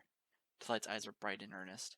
We can't afford to be so flippant about magical arts, especially with such young and impressionable minds. When you were their ages, nothing stopped you from experimenting. I learned to properly control my magic after reading extensively on the subject. You think a 15-page essay is asking a lot? I was writing 50-page reports at age 8. I didn't discover my talents for magic by cutting corners or being careless. Oh, please, Twi girl. Come off your high. Your high. You know what? You've sapped your parents and plotted plans at least once or twice. How is that even remotely making a point? Twilight barked back. And just what were you doing at that exact same time, Moondancer? If you had research magic even half as often as I did at that time, I'd be what? Moondancer flashed her pathetic smirk. A close-minded, book-hungry, uptight, workaholic insomniac like you? I don't know what kind of future Ponyville has. But I'm not here to turn these kids into marching doppelgangers of you. I've been a teacher long enough to know it's really, really stupid to extend one's ego into the curriculum. How? Twilight's jaw dropped in shock. How could you even possibly think that's what I'm... She blinked and turned her head to follow the Moondancer's moving body. And just where are you going? Anywhere. I do my best thinking while walking, Moondancer grumbled. Maybe I'll come up with my own final project idea. Pff, why not? He did so wonderfully by your lonesome. Twilight sighed long and hard. Moondancer, please. I'm sorry. Really. Let's just talk about this. But she was already gone. Twilight groaned and hung her face in her hooves. Several yards behind her, I did my futile best to keep a steady melody going. The next day, in Sugar Cube Corner, Moondancer was sitting at a table by herself. With a gentle glow of telekinesis, she was scribbling careful calligraphy onto a sheet of paper. Her eyes were thin, bored, and devoid of excitement. She yawned once or twice, then rubbed the back of her head while her ears tried flicking loose the noise of so many patrons seated all around her. The place was quiet, save for a gentle murmur of calm, happy conversations. All of this shattered in an instant, though, as soon as the front doors to the place flew open, and a noticeably angry Twilight Sparkle stomped directly to the table, slapping down a notepad in front of her full-hood friend. Moondancer, what the hey is this? Twilight demanded, pointing offensively at the notepad. Moondancer sighed. Then, with monumental strength, she tossed a grin up at Twilight. It cut the air with razor-sharp sarcasm, as did her voice. This is a table for one, but I'm guessing that just rocks your boat all the same. Don't be coy. I meant this. Twilight shoved her hoof towards the notepad. A plan to hire 3 assistant teachers from Trottingham. Are you joking? If I was joking, Moondancer muttered, I would have thrown in more references to flanks and hoof tacks. She blinked, and then lethargically chuckled for what it was worth. That only enraged Twilight all the more. Moondancer, there's no way you really could afford to hire that much outside help. It's a heck of a lot more affordable than the field trips, and everybody probably knows how much you hated those. Moondancer, are you even trying anymore? Twilight Sparkle breathlessly exclaimed. How many times do I have to tell you that we've got to get the lesson plan finalized before we can even talk about additions to the faculty? She stopped in mid-speech, her eyes fixated suddenly upon the letter half written in front of her friend. What's this? It's nothing. I mean it. Who are you writing to? Twilight forcibly yanked the letter across the table with telekinesis. Hey! Moondancer gawked, frowning. Miss Grabby Hooves, what gives?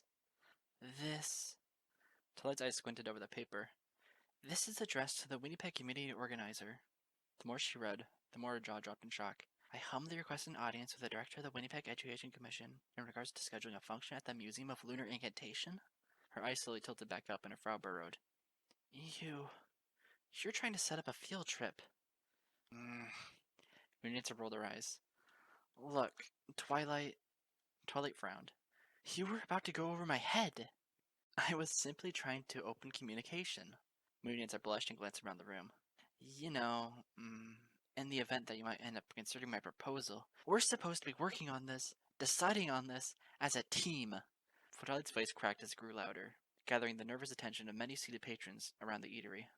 How could you possibly think that we'd both be in agreement over this? I'd hoped that you would keep an open mind. About you going over my head? Twilight tossed the letter onto the table in front of her.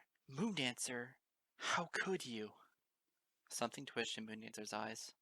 She slowly crumbled the paper up, tossing it aside. She was her voice like a growling cat's. No, I wasn't about to go over your head, Twilight. Fuming, she icily stood up and glared at her friend from across the table. There might as well have been an ocean between them. You know why? Because there's no friggin' way any pony in the history of Equestria could possibly fathom scaling a head as big and full as yours. Please. Twilight rolled her eyes. Spare me. Spare yourself. Moondancer snarled. You need to hear this. Her eyes narrowed as she pointed an accusatory hoof. Ever since I came here, you've been nothing but an overbearing pain in the butt, which shouldn't come as a surprise, since you've always had something of a pathetic chip on your shoulder. Oh, great. Twilight laughed bitterly. I'm being preached to by the class jester. At least when I went to school, I was living it up. Moondancer grinned just as plastically. Sure, I wasn't earning perfect grades all the time like you, but I wasn't chaining my brain to some goddess-forsaken books 24/7 either. You know why? Educate me. Oh, I will. Moondancer gnashed her teeth and pointed at herself. Because I knew that there was more in life than reading and studying. Growing older doesn't mean you gotta stop having fun. I earned my cutie mark because I realized that teaching means dazzling your kids just as much as it means informing them. Is that why you're stuck teaching general history and intermediate economics at a low-tier campus in central Philadelphia? Hey, at least I'm earning my teacher's desk. With each passing year, I'm climbing higher. You could have had it so much better, Moondancer, if only you were more serious and studious from the get-go. Oh, that's some rich advice right there, Moondancer cackled, coming from the one mayor in all of Equestria who said everything hoofed to her from royalty. Twilight's eyes flared. And what's that supposed to mean? By this time, Mrs. Cake had quietly strolled across the tense room of blinking faces. Ahem, she paused, gnawing at her lip nervously and entreated Twilight in a whispering voice. Miss Sparkle, if you and your friend wouldn't mind taking this conversation outside of my establishment. That seemed to calm Twilight somewhat. With a sigh, she nodded towards her. I'm so sorry, Miss Cake, she said in a low voice. You're right. We shouldn't be. No, please. Moondancer grinned devilishly. The tips of her pale ears were burning red as she pointed a shaking hoof at her friend over folding her forelimbs. She likes berating my teaching career in public. Let's let her finish it, shall we? Go on and tell all your lovely neighbors of Ponyville just what you think of me, Twi. Twilight fumed, struggling to keep everything behind an icy glare. I apologize, Moondancer. I shouldn't have made a scene. Let's just go back to the library and what? Guilt trip me over and over again with your pathetic attempts at moral pretense. Oh, ladies, please, Mrs. Cake nervously interjected. If you could just... Moondancer spoke louder, glaring steadily at Twilight. So what if I was going over your head? I would have gotten a heck of a lot more done on this project on my lonesome, without having to be rolled back by all of your redundant little needs to double-check and overanalyze everything. You just never grew up, did you, Moondancer? Twilight gave her a look of pity. Even when we were little foals, you could never wait for a single second without doing something impulsively and deciding later to call it a wise choice. Just how high do your students score on their aptitude tests these days, Moondancer? Don't bother answering. I've checked. Oh, did you now? And if you think that is the kind of result you're proud of achieving, then I feel almost as sorry for them as I do for you. I wasn't entirely sure what Moondancer's response to that was. The growling tone in her voice made the words difficult to discern, as did the rattling of the wooden table she bumped into while literally jumping towards her accuser. Soon, the two mirrors were practically hissing in each other's muzzles. Mrs. Cake found herself awkwardly sandwiched in the middle of them. The entire room was awash in blank faces, wide eyes, and even a few trembling foals. And I had stopped playing my lyre 5 minutes ago. My hooves were pressed so tight to the surface of the table, I was certain cracks would form. My shoulders quivered. My knees shook. I tried my hardest to stay there, to remain a pointless piece of the background's detritus. But I couldn't. I knew my role. I knew my place. And it certainly wasn't sitting there, facing away from my friends. The world spun around my numb body. I realized I was getting up and trotting towards them. With more courage than I can let guard, I planted myself firmly between the two enraged ponies. Look! Look! I raised my voice, surprised at how silent the room became as soon as my echoes danced off the walls. I gulped, glanced at the two mares, and uttered, You two obviously have a lot of rough edges that are bumping into each other. But, if I may be so bold, I imagine the two of you have a lot of history. Is your mutual past so frivolous that you can ignore it by turning into utter brutes in front of every pony? Ma'am, you don't need to get yourself involved with this, Twilight quietly began. Mind your own beeswax, lady. Moondancer is Moondancer. Twilight frowned over my shoulder at her. Hey, just because you're angry with me doesn't mean you have to be rude to her. This is Ponyville, huh? Moondancer laughed coldly over my other side. Odds are that she's on your side. I'm not on any pony's side, Moondancer, I snapped at her. She blinked and gave me a double take.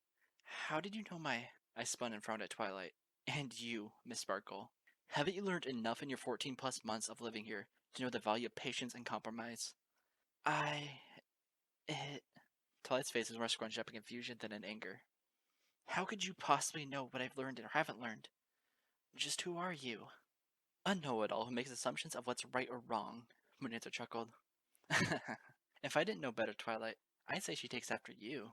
All I know is this. I flashed Moondancer a furious look. Some pony should grow up. I gave Twilight an equally sharp glance. And another pony should loosen up. I raised my forelimbs harmlessly between us.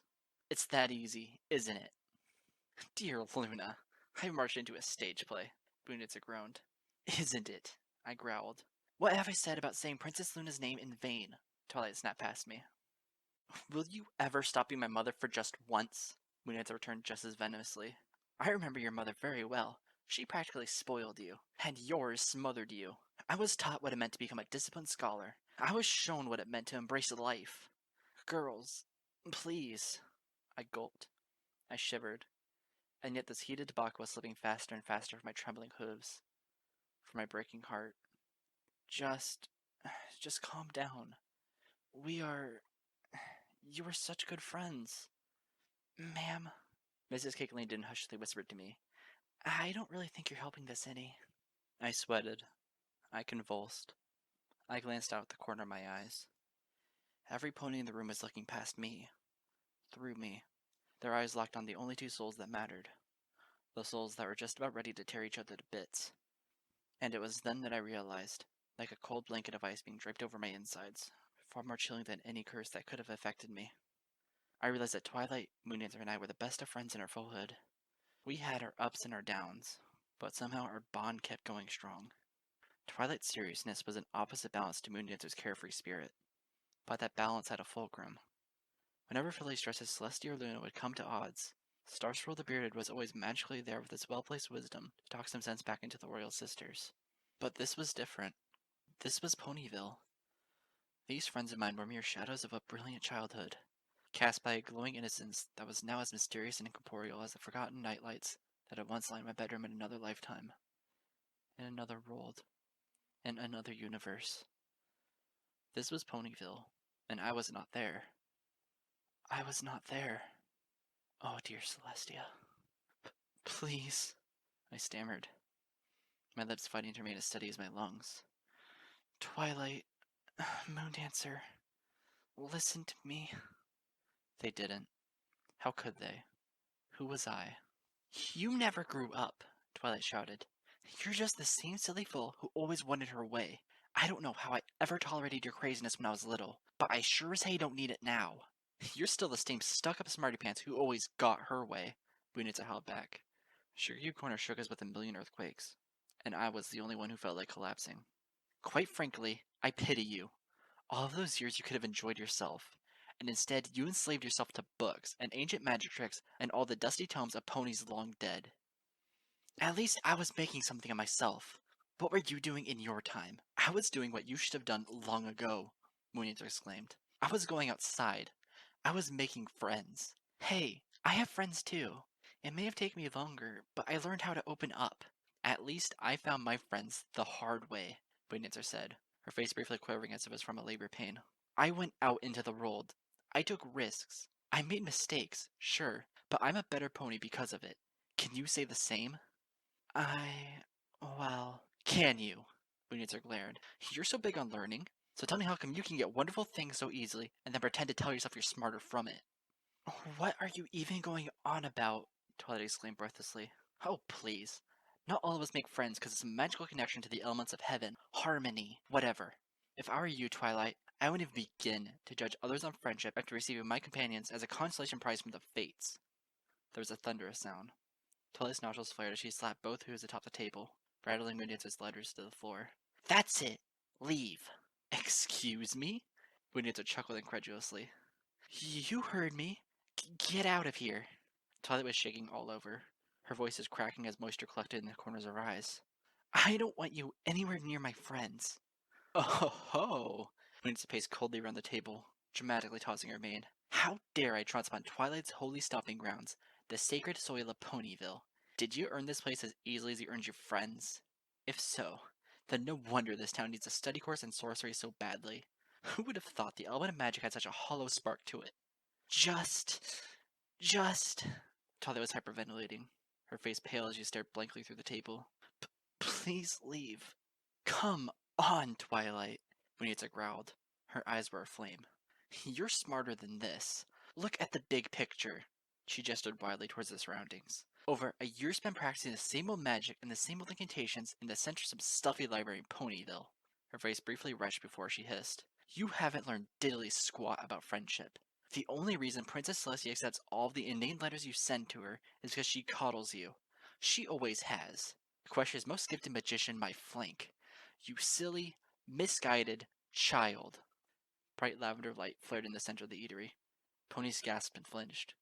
Twilight was glaring at Moondancer. Her eyes were glowing hotly as she jerked towards her. Moondancer likewise dashed forward. Stop! I bellowed, suddenly between them, planting a hoof against the names in both mares' necks. I mean it! I glared daggers were deflating with a sad sigh. Just stop it, both of you. I gulped, entreating whatever was left of my friends. Stop. Twilight slowly panted. Her eyes stopped glowing, revealing twin rivers of tears rolling down her cheeks. I turned to Moondancer. All the anger was gone in her eyes. She looked suddenly as if she had taken a bullet to the chest, but I couldn't determine if the projectile had entered or exited. Maybe he had done both. Twilight slumped to a stool, staring at the floor.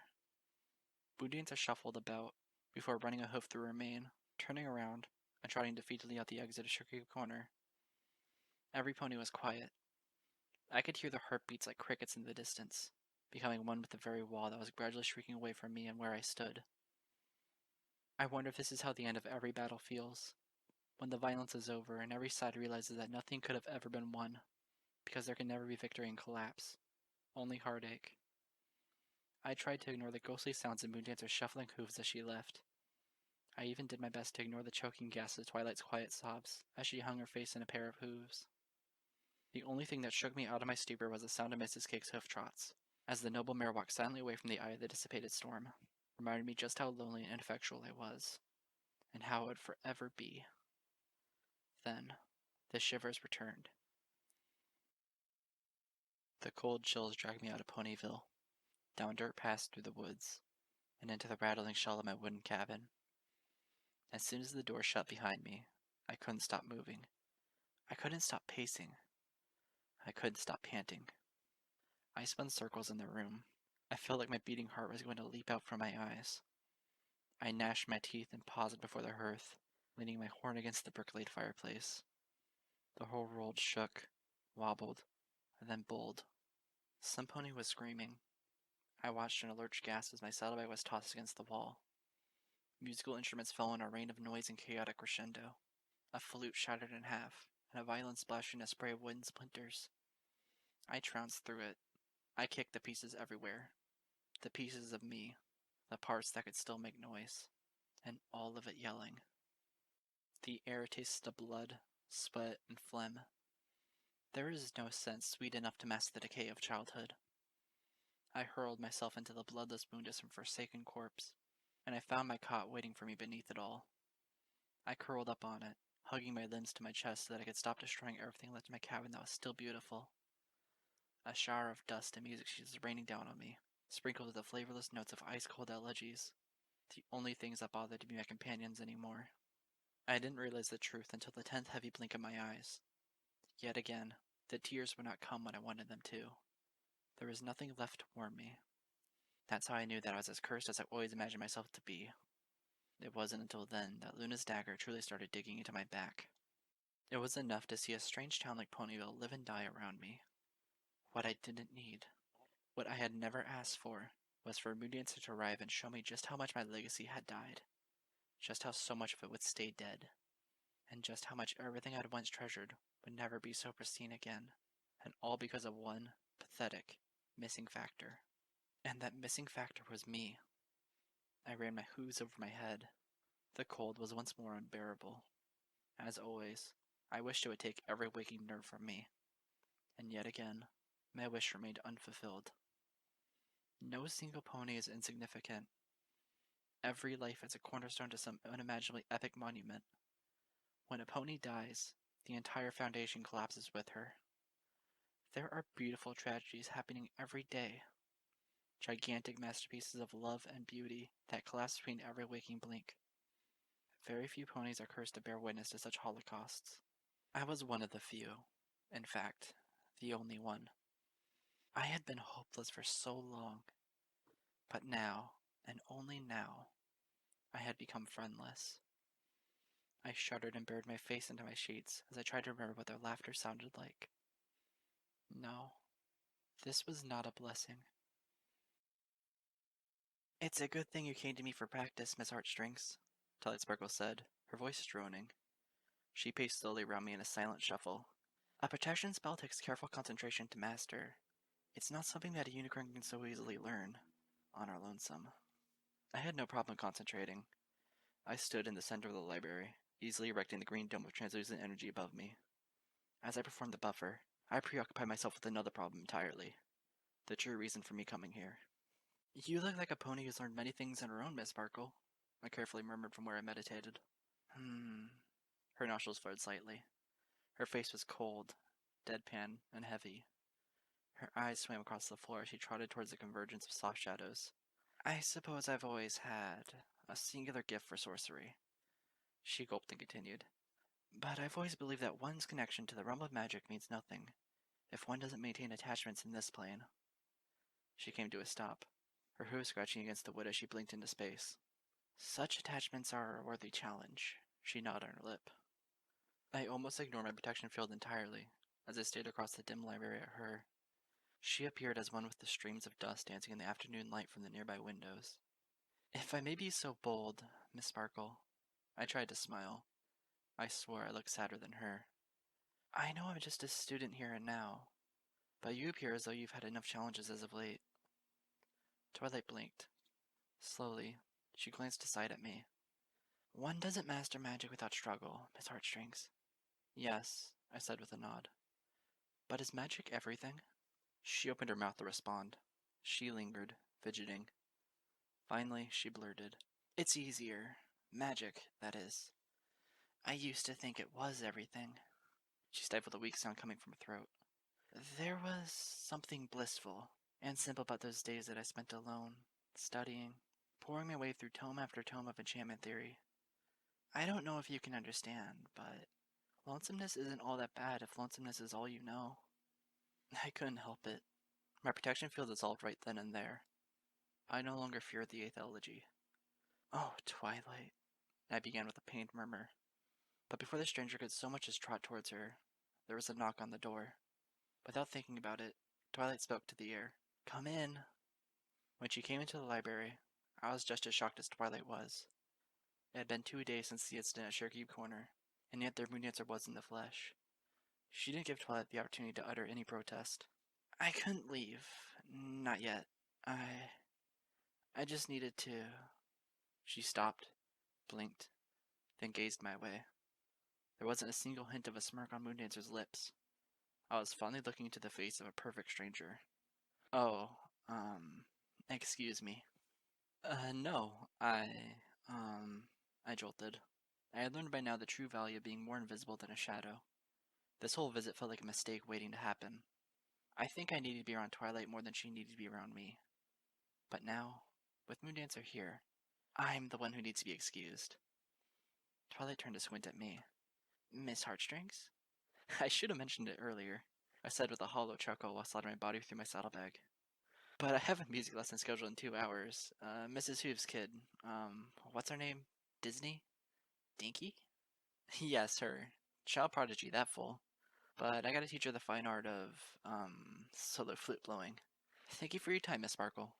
I was already sliding myself away, but I was well out of range of Twilight's and Moondancer's view. Their gazes were locked on each other. I was as confused as I was relieved to see their eyes devoid of malice, instead full of something grand, mysterious, and vacant. I knew that something amazing or horrible or both was about to unfold all at once. So, as stealthily as I could, I cracked the side window to the library open with my telekinesis, before slipping out through the front entrance. Once outside, I flattened myself against the exterior of the treehouse building, making sure no Ponyvillians were watching from the street. I slid along the building until I squatted, perfectly hidden behind a patch of bushes beneath the window that I just left open. From there, I could very easily hear every word being murmured between the two. I listened with quiet, lonely shivers. Moondancer? I thought I'd be gone by now? Yeah. So did I. I got a train taking me to Philadelphia in the next hour, but, like I was trying to say, I needed to stop by before I left. After all, it's only the polite thing to do. You wanted to tell me, face to face, that you're no longer on board for designing the study program. Wowzers, you really do know everything, don't you, Twilight? Moondancer, I know, and I'm sorry, I just... There was a deathly pause. Finally, Moondancer started over. No, I'm not sorry. That's just a thing, Twilight. I'm not sorry. I can't even pretend to be. I look at you, I listen to you, and all I hear is a know-it-all. And you know what the sad thing is? I've always felt that way. I know I've always felt that way. Because as far back as I can remember, even as far back as my foalhood, there's always been your higher-than-thou attitude, Your incessant need to correct my mistakes. Your moralistic obligation to point out how wrong I am about everything I choose to say or do, and you can't imagine why, for the life of you, you tolerate such a filly. You don't even know why you put up with her, why you hung out with her, why you would play games or go to school with her. I guess you just saved me from spilling a lot of hot air. Would you like to do me the same favor, Moondancer? Like how? By repeating everything you've ever said to my face? Berating me publicly when we're supposed to be having a good time? About how you can't stand how childish I am? About how you think I'm a big baby? About how you think I'm too lazy and goofy and carefree, and do you even know the way you come across at times, Moondancer? Do you realize how much the things you say can hurt a pony? Do you realize how much you set yourself up to be hurt, Twilight? Again, there was silence. After a while, I heard the minute scratching of their hooves. Judging from the echoes, I could tell they were universes linked from each other. Coming to Ponyville was a mistake, Twi. I only have myself to blame. It's yet another lesson I have to learn from doing stupid things, over and over again. And I know you would only agree with me. Moondancer, stop saying... And don't you flip and try to placate me. Just what are you going to do? Are you going to try and talk some sense into me? Try to save something that's too much of a pain for us to even bother dealing with? Twilight, when we're in the same room together, it's like I'm walking on eggshells. And every little cracking noise bleeds my ears out. I feel like throwing up just thinking about what I say may or may not flip you off your rocker. Do I really come across as that controlling? Moondancer, if half the ponies I knew around town could somehow get away with being as wild and unpredictable as you, but at least you can hang out with half the ponies around town, Twilight. Mineta's voice cracked. So how come you can't stand to be in the same place as me? The next air of silence was bitter, like salt in the wound. Moondancer sniffled, and finally bled forth in a wavering voice. I can't lie, Twilight. You've made me want to snap my horn off in frustration more times than I can count. But at least I have the guts to admit when something needs to be buried. Something that was so unbelievably crazy to begin with. Her voice sniffled a bit more, cast alone in the great void of white noise, until Twilight's breath went forth from her. It's always been that way, hasn't it? I could almost imagine the gulping motion of her sore throat. Even as foals, we couldn't stand each other. How did we manage, Moondancer? How did we make it alive into grade school? I heard Moondancer chuckle. It was a wet thing, like an arrow wound. Well, Twilight, I guess children just bounce back to their hooves a lot more easily, huh? She sniffled one last time and said in a firm voice, But I can't bounce up from this. Not anymore. It's just stupid. I know it's stupid. You know it's stupid. But we can't stand each other. We never could. I don't know. I don't even want to know what makes us think that we could. Twilight took a long breath. Her hooves shuffled, and I realized she was sliding away from the other mare. So, this is it then? Yeah, Twi. Pretty much. We could... That is... Twilight's voice fumbled like her face must have been. I'll send letters, Moondancer. I'll send letters and we can keep track. We can at least know where our lives take us. And what makes you think that I'll want to read them any more than you want to write them, Twilight? Moondancer's next breath took as long to come out as she took to open the exit to the library. She stopped in the middle of the frame, and I heard her voice from both outside and inside. It had a ghostly quality, so that I almost understood what was slipping from Twilight's life forever. I'm glad, Twilight, that you're not alone here. I'm glad you have friends in Ponyville who can tolerate you, at least with a lot more strength and conviction than I ever bothered to. You deserve that much. I mean it. I just hope you make the best of it. And I just hope you don't make the worst of it. Mineta jolted. For a moment there, she sounded ready to say something else, until she realized, as I did, that words would forever be useless to a chorus that has long lost its song. She left Twilight in a blink, positively scampering across town. When the door to the library closed behind her, I imagined Twilight's voice shuddering, but I wouldn't know for sure, for I'd broken across Ponyville in a brisk trot after Moondancer. 20 minutes later, I found her, sitting on a bench at the central train station. The saddlebag was resting beside Moondancer's folded legs. She gazed forlornly towards the east, where the inbound train was soon to arrive and take her to a home away from home. I wasn't sure how I was going to go about doing this, only that I had to. Life is full of last chances, and none of them deserve to be ruined.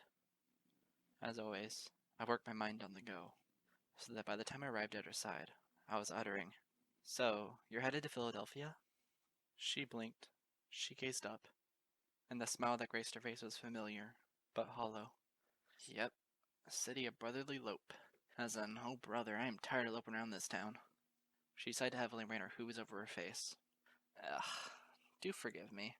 I usually have much better material than this."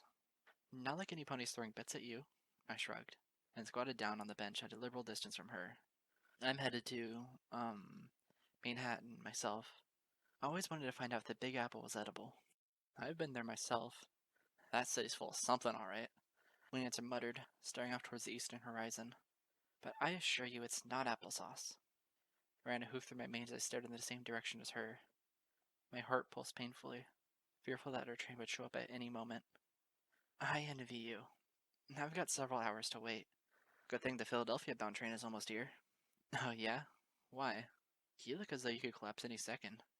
I had no idea Ponyville was that exhausting." I should have predicted that myself. She looked as she was going to say more, but her lips lingered on a painful thought.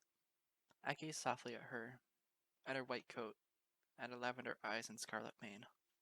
I remember braiding her gorgeous hair to the music of mare's art, while Twilight read us old mare's tales from a family tome that had been passed down the Sparkle family line for generations. "I came to Ponyville to meet a friend," I said. Moondancer was always herself. I decided, for my last time with her, to be myself as well. I got something more than I had bargained for. She cast me a chilling smile. "You too, huh?" "Well, it's a small world, miss. Please," I murmured. My grin was as painful as the breath I was forcing to say. "Call me Lyra. I came here to see a friend too, Lyra. A full hood friend," Moondancer said to me. Her eyes were as distant as the east, to which she faced. To which she murmured, "Her name is Twilight Sparkle. She's a very famous filly around town. You've probably heard of her. What one hears is what one hears from the pony speaking to her." "You almost sound like her." Moondancer took a deep breath. "Only you don't sound quite so haughty." "Haughty?" "It's not even that." She ran a hoof over her face and groaned. "I came here to help her with something. After been so many years since we last met, what I discovered was that those years meant something. They erased the memories I've had." "What memories, pray tell?" She gulped hard. "Memories of annoyance, memories of frustration, memories of constant headbutting and agony between fillies who do much better fighting a war than trying to have a sleepover." I squirmed where I sat, murmuring, "Don't all children have problems clicking from time to time?" "Yeah, but that fades with the years that go by. At least, normally it should. But with Twilight and I..." She paused, bit her lip, then looked at me. "I think it's that she grew up too fast. There's nothing wrong with that, really. She just became uber smart and uber studious at a really young age. And I..." She gazed past me, towards the horizon once more, as her violet eyes locked onto a terrible truth, and it moistened them. "She's right." "Hmm?" "Twilight's right." Moondancer's voice shuddered. She remained her composure with remarkable maturity right there before me. "I am like a child nowadays. But..." Her voice grew as firm as her eyes as she sniffled a painful breath away and frowned into the dying afternoon. "What she doesn't know is that, at one time, I had no choice but to grow up. She never went out into the world like I did, or as early as I did, where she stayed under a royal tutor's wings and learned about the secrets of magic from books. I explored Equestria and got glimpses of real life up close and personal. I had to do things the hard way, and it made me grow up way faster than I ever wanted to do at the time. So now..." She chuckled breathily and looked down at her hooves fiddling with one another. "So now, I can't help it. I like to be a big kid. I like to have fun and be goofy and live life from under a loose saddle. It's because I understand. I know how quickly life can blur by if we don't stop to treasure it." She gulped and fought away a wince. She looked at me. That's why I became a teacher, I think. I wanted to surround myself with youth. I wanted to witness life blossoming around me each and every day. Do you think that's a shallow reason for making such a career choice? I slowly shook my head and said, No, not at all. And now, Twilight. We needed to start towards the distant haze of Ponyville, beyond the wind structure of the train station. Slowly, her lips quivered and her eyes watered. Now Twilight is in such a good place, surrounded by so many amazing things. And does she even know it? I mean, does she really know it? She gulped as her voice cracked. I don't think she does. I don't think she realizes that she's grown so old in so little time, that she has no chance of stepping back and recapturing that joy, that bliss of what it means to relax, to be alive. She won't take her nose out of a book. She won't pull her mind out of her high seat long enough to realize that this, all of this, is not worth sweating so much over. And it's just so painful to watch. Perhaps, I barely said, Slimpony could help her find that joy. Moondancer clenched her eyes shut. I can't. I didn't bother asking why. She answered me anyways. Because... She sniffled and glanced painfully at me. I've been there before. And though it was only a short time, I don't ever want to be there again. I've grown old, and I know it. So much as staying in the same room as Twilight, I'm brought back there, and I feel all that much closer to death. And she's hung around an immortal royal alicorn for so long that I don't think she'll ever know it when it hits her. And by then I'll be too late for her and those that she's close to. She shuddered and ran a hoof over her eyes, drying them. Sometimes, I think, it's best to lose things when they're less painful to be ripped away, especially when you have the strength to do away with it. I heard a whistle. I looked towards the distance, and it was my time to fight the urge to cry. I saw her train looming over the horizon. She was already standing. I wanted to memorialize this thing with a dirge, but my mouth was too numb. Well, I know what I stand to lose, and what I can't. Moondancer hoisted her saddlebag over her spine, and smiled with steely courage. I have a bunch of students waiting for me. I have a career. She briefly chuckled. Heck, I even have one adorable hunk of a stallion to go on long walks with. Her head hung briefly. Those are things that I can afford. More importantly, they're things I wish to afford. By now, I was struggling not to sob. I cleared my throat, trying my best to avoid the sight of the hissing train rolling to a stop. I never imagined a moment like this would be so loud and obnoxious. Steam billowed between us like cold vapors as I shouted between the settling engines. I'm sure you'll have a great life ahead of you. And so will this Twilight. The past is in the past, Lyra. I choose to live in the future. I always have. Only now, I've got no reason to second guess that. I hope it's everything you've worked for, miss. I entreated, my eyesight blurring. I knew her name. I cherished her name. I only wanted with every fiber of my being to hear it one last time. To hear her say it. And she did. With her wink and her smile and her everything. Moondancer. I know someday reading the papers about the whole of Philadelphia crumbling to ashes, and that will just have been the result of me giving a darn about something. Evening had fallen, pulling a dark shroud over Ponyville. Twilight Sparkle was sitting at a table in sheer cube corner. It was later than when she usually sat there, but she didn't seem to mind. Nor did any of the other ponies pay her any notice, in spite of a rather dramatic event that had transpired there 2 days before. One pony, however, eventually trotted up to her table. I lingered before her for a few minutes, bothering myself over pretense, until I remembered the tone and the voice of a friend I had just lost, and decided that pretense was absurd. Miss Sparkle? She slowly gazed up from the sheet of notes that she had been carefully reading. She blinked, as if coming out of a stale dream. Oh, I'm sorry. Can I help you, miss? Heartstrings. I was wondering, I pretended to wince. Oh, yeesh. You're off duty, aren't you? I really shouldn't be asking any library-related questions. No, please. She smiled as softly as she could manage. The way I see it, I'm always ready and willing to help Ponyville and its citizens with research. What do you need? It's not so much an issue. I was just wondering if you... If you gave personal lessons of practicing magic. Oh, that. Twilight sighed long and hard. Her eyes fluttered limply to the tabletop before her. I'm not all that qualified as a tutor. My heart sank. That was new. Oh, what makes you say that, Miss Sparkle? Every pony in town says you're the element of magic, and I'm just. What I mean to say is, if you really want to learn about magic, I guess I could do my best to give you a lesson. She shuddered painfully through uttering that. I swallowed slowly. I saw a train slowly rolling away in the back of my blinking eyelids. I murmured without looking at my friend. Is this a bad time? You seem down. I've seen better days, I guess, Twilight murmured.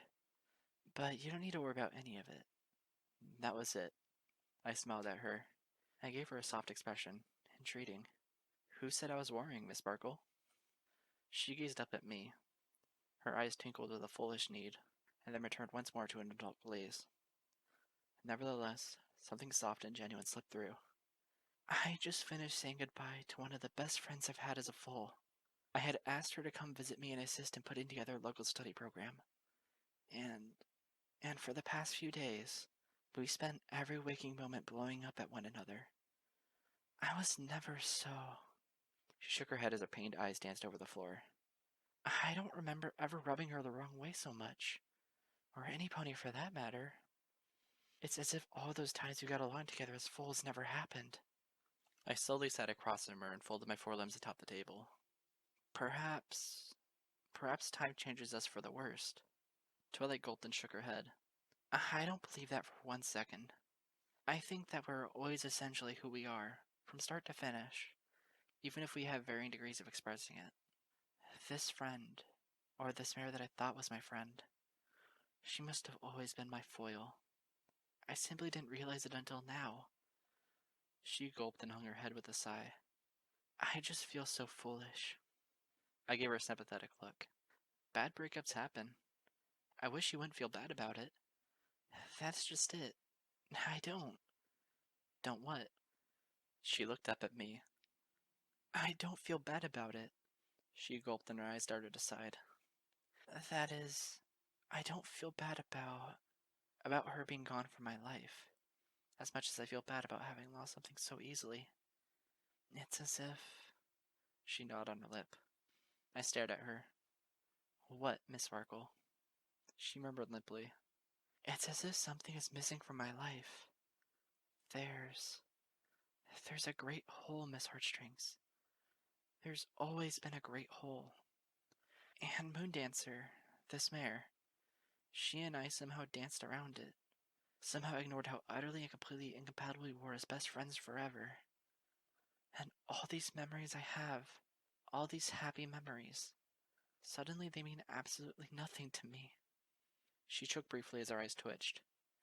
And I don't understand.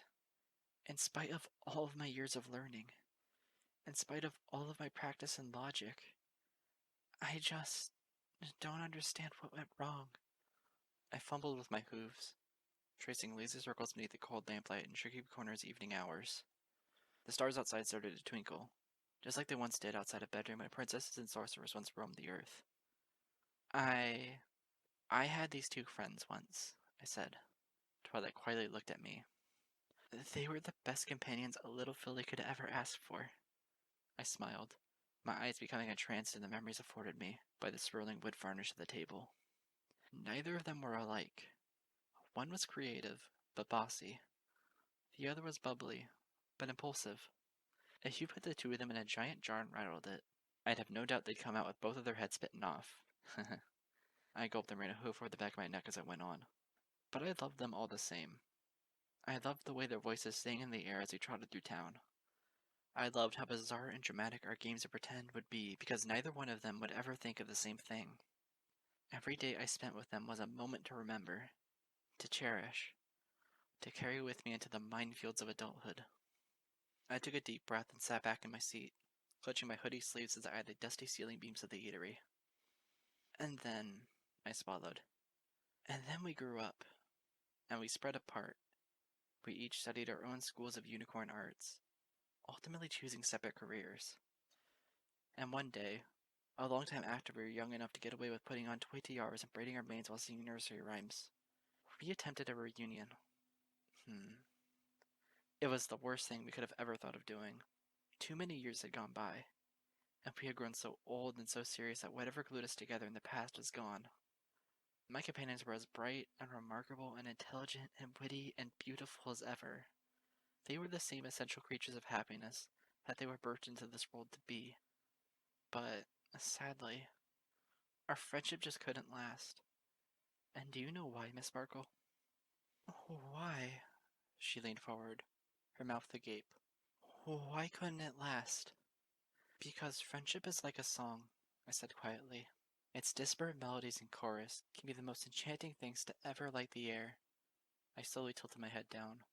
I gazed into her eyes solemnly. But even the most spectacular song means nothing without its bridge.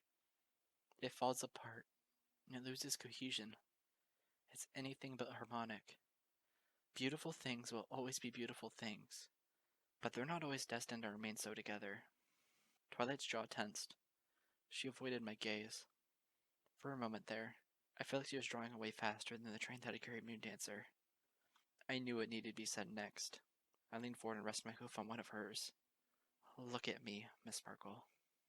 She did, weakly so. Everything dies, I said. Everything. We have it within ourselves to delay it, at least, and to do so gracefully. If only we can take the things that are most precious to us and bridge the gaps between us before they grow any deeper. You're more than a smart pony, Miss Sparkle. I smiled gently. You are a blessed one. Don't let the end of something that has been collapsing all your life deter you from the joys and opportunities you have around you. Don't give in to despair, or else something blessed will become something cursed. She looked at me, her face frail and vulnerable. All the time I've been in Ponyville, I've made it my task to write letters to Princess Celestia, teaching her what I've learned about friendship. She paused as her lip quivered and a tear rolled down her face. I never thought I'd be writing her about the end of one. She wanted to say more, but couldn't. Her face cracked, scrunched up, and fell towards the tabletop as the tears began flowing. I enclosed her hoof with both of mine and squeezed it. Listen to me, Miss Sparkle. Learn from this. Feel from it. But don't dwell on it. You have friends now. Here and now. In Ponyville. And you haven't lost them. I don't want to lose them too, she sniffled.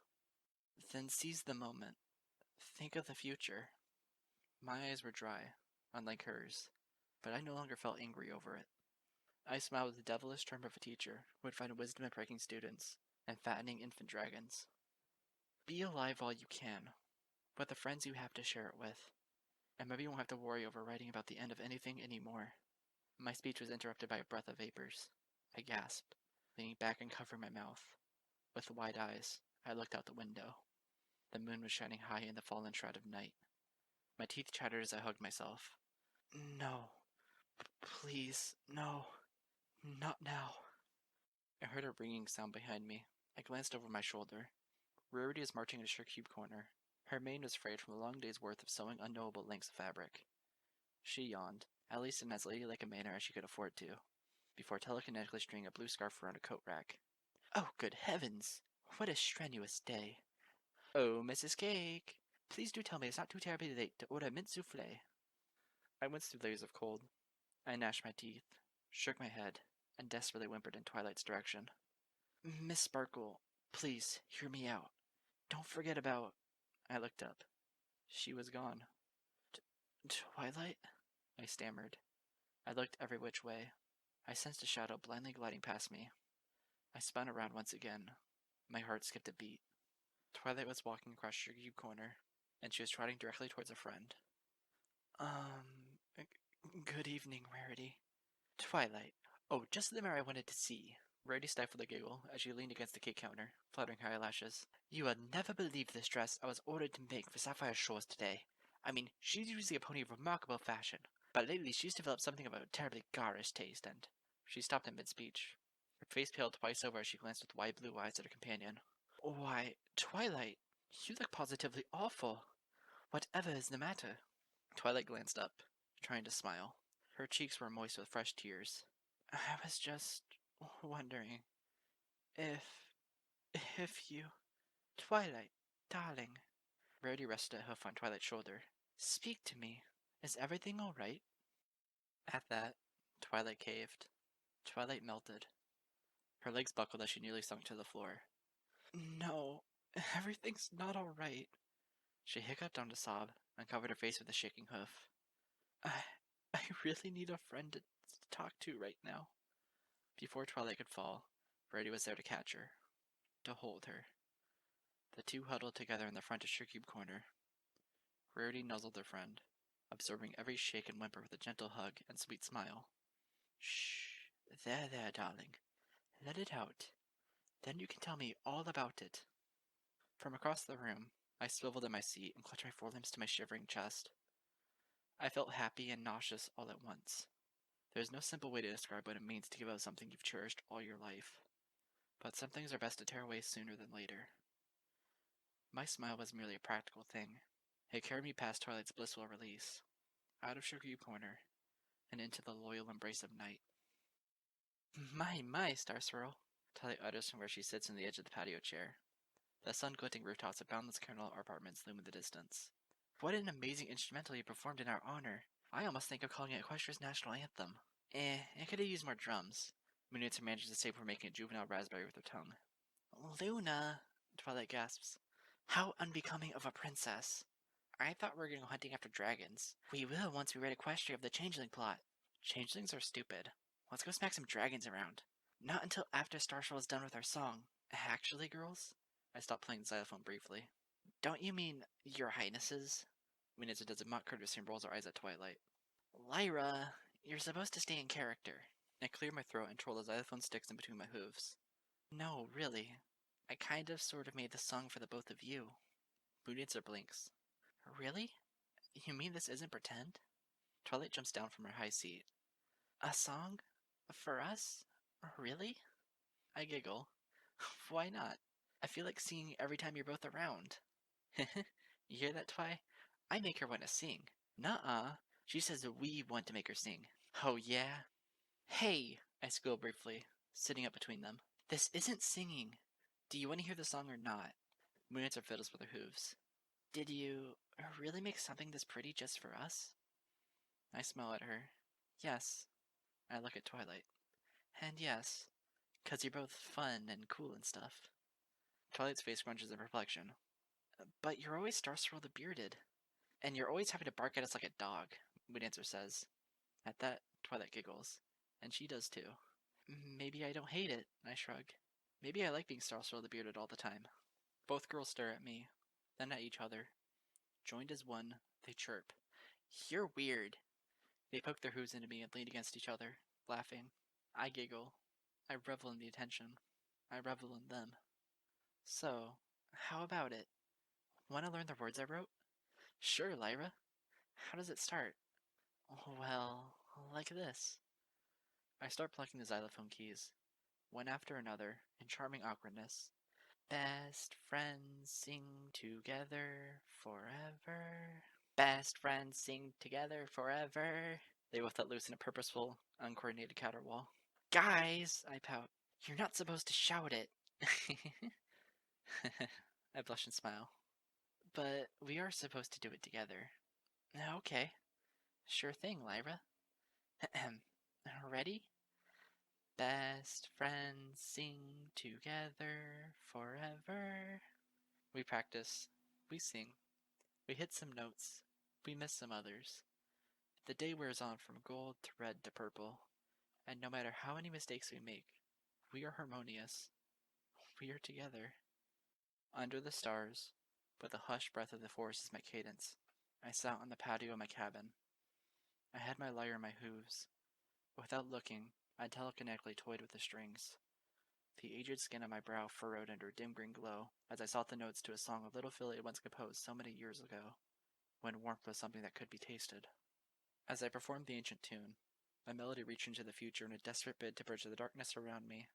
something that was engulfing my life thicker and thicker with each passing day. I was performing the song alone.